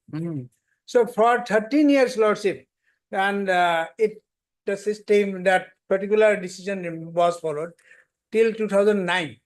And 2009, Lordship, there's one particular principle, and that's the only principle in the entire area of compensation. Let's say all thumb rules, like 1/3 deduction is a thumb rule. What percentage of deduction? These are all thumb rules. There's only one unwavering principle, Lordship, and that was that multiplier shall be as per age of the deceased or the claimant, whichever is higher. Lordship, this indicates a principle. Whichever is higher, multiplier shall be as per age of the deceased or claimant, whichever is higher. Lordship, a two-judge bench had simply no judicial, Lordship, authority to deviate from that particular. And Solomon changed all that, Lordship. It is two-judge bench. It said multiplier shall be as per age of the deceased, without any reference to the earlier three-judge bench decisions. Even if you had any disagreement, Solomon could not have declared that particular proposition of law.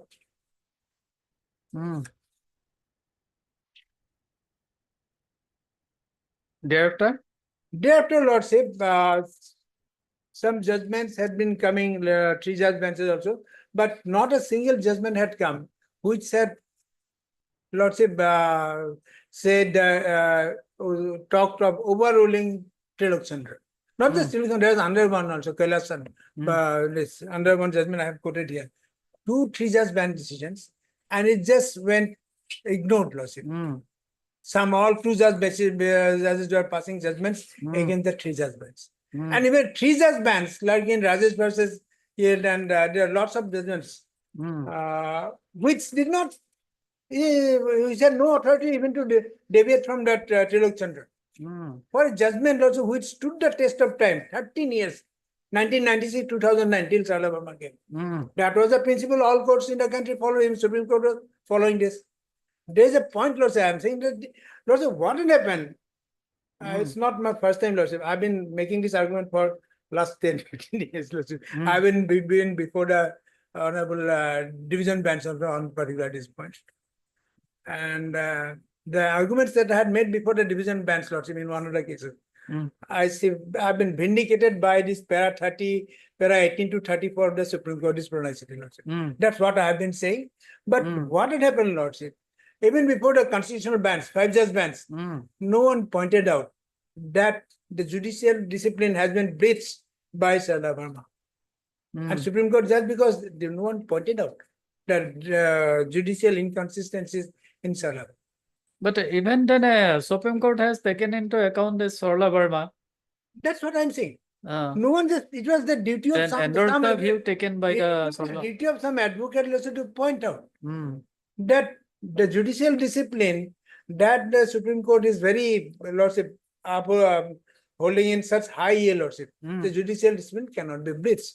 But it ended up, lordship, following a judicial breach, Sarla Verma, because no one said Sarla Verma suffers from these legal inconsistencies. Lordship, my argument is based on the other. Lordship, what happened even in Pranay City, lordship, there is a principle called judgment pass sub silentio. There is no court in India can pass a judgment without a discussion, lordship. There has to be a reason. No court in India can do that, lordship. But in Pranay City, lordship, this is not an issue. Multiplier for bachelors was not an issue at all. Otherwise, lordship, the Supreme Court would have noticed that different high courts of judgment, despite Sarla Verma, were passing judgments against Sarla Verma. They were contradictory judgments of some high courts, which are holding the view that the multiplier should be as per the long judgments of the Delhi High Court, lordship, 32 pages judgment.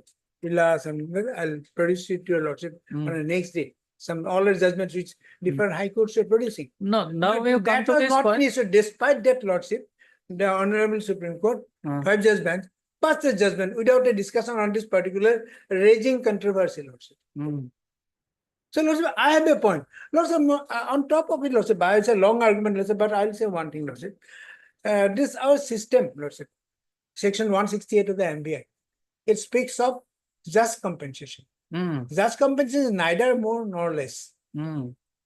It's a 1 rupee or 1 crore, it doesn't matter. In similar facts, identical facts, the compensation should be equitable. If not equal, it should be equal for here. Lordship, what had happened in the earlier principle, which the courts are following? The selection of multiplier as per age of the deceased or the claimant. So what does inbuilt just compensation in that particular principle? Inbuilt. A person who is older is entitled to a lesser multiplier. Younger person is entitled to a higher multiplier. So accordingly, the compensation varies from person to person. Age, income, these are materials. Age, depending on the age, higher the age, lower the compensation. Lower the age, higher the compensation. Then, of course, the income factor being same. I'm saying income factor being the same. And younger person will even now get higher compensation than an older person because the multiplier in that case used to be lower. As per lordship, there is age. What is the multiplier? Multiplier depends on the age of the person. So older person attracts a lower multiplier, the younger person attracts a higher multiplier. So in the only exception in this case was the bachelor. That judgments, lordship, Trilok Chand's judgments, it depends on English judgment. All these English judgments were discussed, and from that point of time, Indian courts started following multiplier. So based on multiplier method, lordship, it is a in case of bachelors. For others, it is related to age of the deceased. For others, in case of bachelors, there is this exception, lordship. The age of the multiplier shall be as per age of the deceased or the claimant, because in case of bachelor's lordship, it's a mother who is the claimant. Father is not considered a claimant. Lordship, in the normal course of things, lordship, a mother is usually the elder person because there is a gap of 20-25 years. That mother, her father also may be alive. She may not need compensation. Her other children may also be earning. I'm just trying to point out the two sides of the story. Similarly placed, what will happen to a young widow? For a young widow, she has a longer life to live compared to the mother. Similar mother. Mother will have obviously a lesser span of life. She is older and the widow is younger. The widow may also have some children, lordship. So can the same amount of compensation satisfy the concept of just company in these two cases. A mother and a young widow. Mother who may not be in need of any compensation, but the young widow needs to be listen, rear up the children also. So this will what has happened in this case? This has obliterated difference. Earlier used to be there. Young widow will get more and the mother will get less. Now almost they become almost. I have given an example also. This company destroys this system has destroyed the concept of just compensation. Putting an old mother and a young widow, maybe with children, almost at par. Other point, Lordship. I'd like this one to be demolished. I'm inviting But this your point to be choice of demolished. forum perhaps appears to Lordship, be. just one mention, Lordship. All that I Lordship produce your before your Lordship. Under judgment which says recorded my submission and also recorded fact I have submitted a written submission. Lordship, this is how law will evolve, Lordship. Someone must think independently. Put it up. Okay, okay. Now suggested that Any date, my 1st of October. 1st of October. Then I'll make submissions on my own appeal, Lordship. Okay. My appeal was against that was it. Okay. On income, etc. Okay. Heard Mr. A.D. Sodhuri, Learned Counsel for the appellant in item number 16. And who is appearing for respondent? Respondent. they In have not 16, you are appearing. I'm appealing for respondent number three, Lordship, future generation. Mr. That should not be required, Lordship. It's a quantum. Okay, R. Goswami, Learned Counsel for the respondent. Heard in part only is the matter on 1st of October. In item number 17. Heard Mr. R. Goswami, Learned Counsel for the appellant, and Mr. A.D. Sodhuri, Learned Counsel for the respondent number 1. Place the matter as part heard on 5th of, on 1st of October.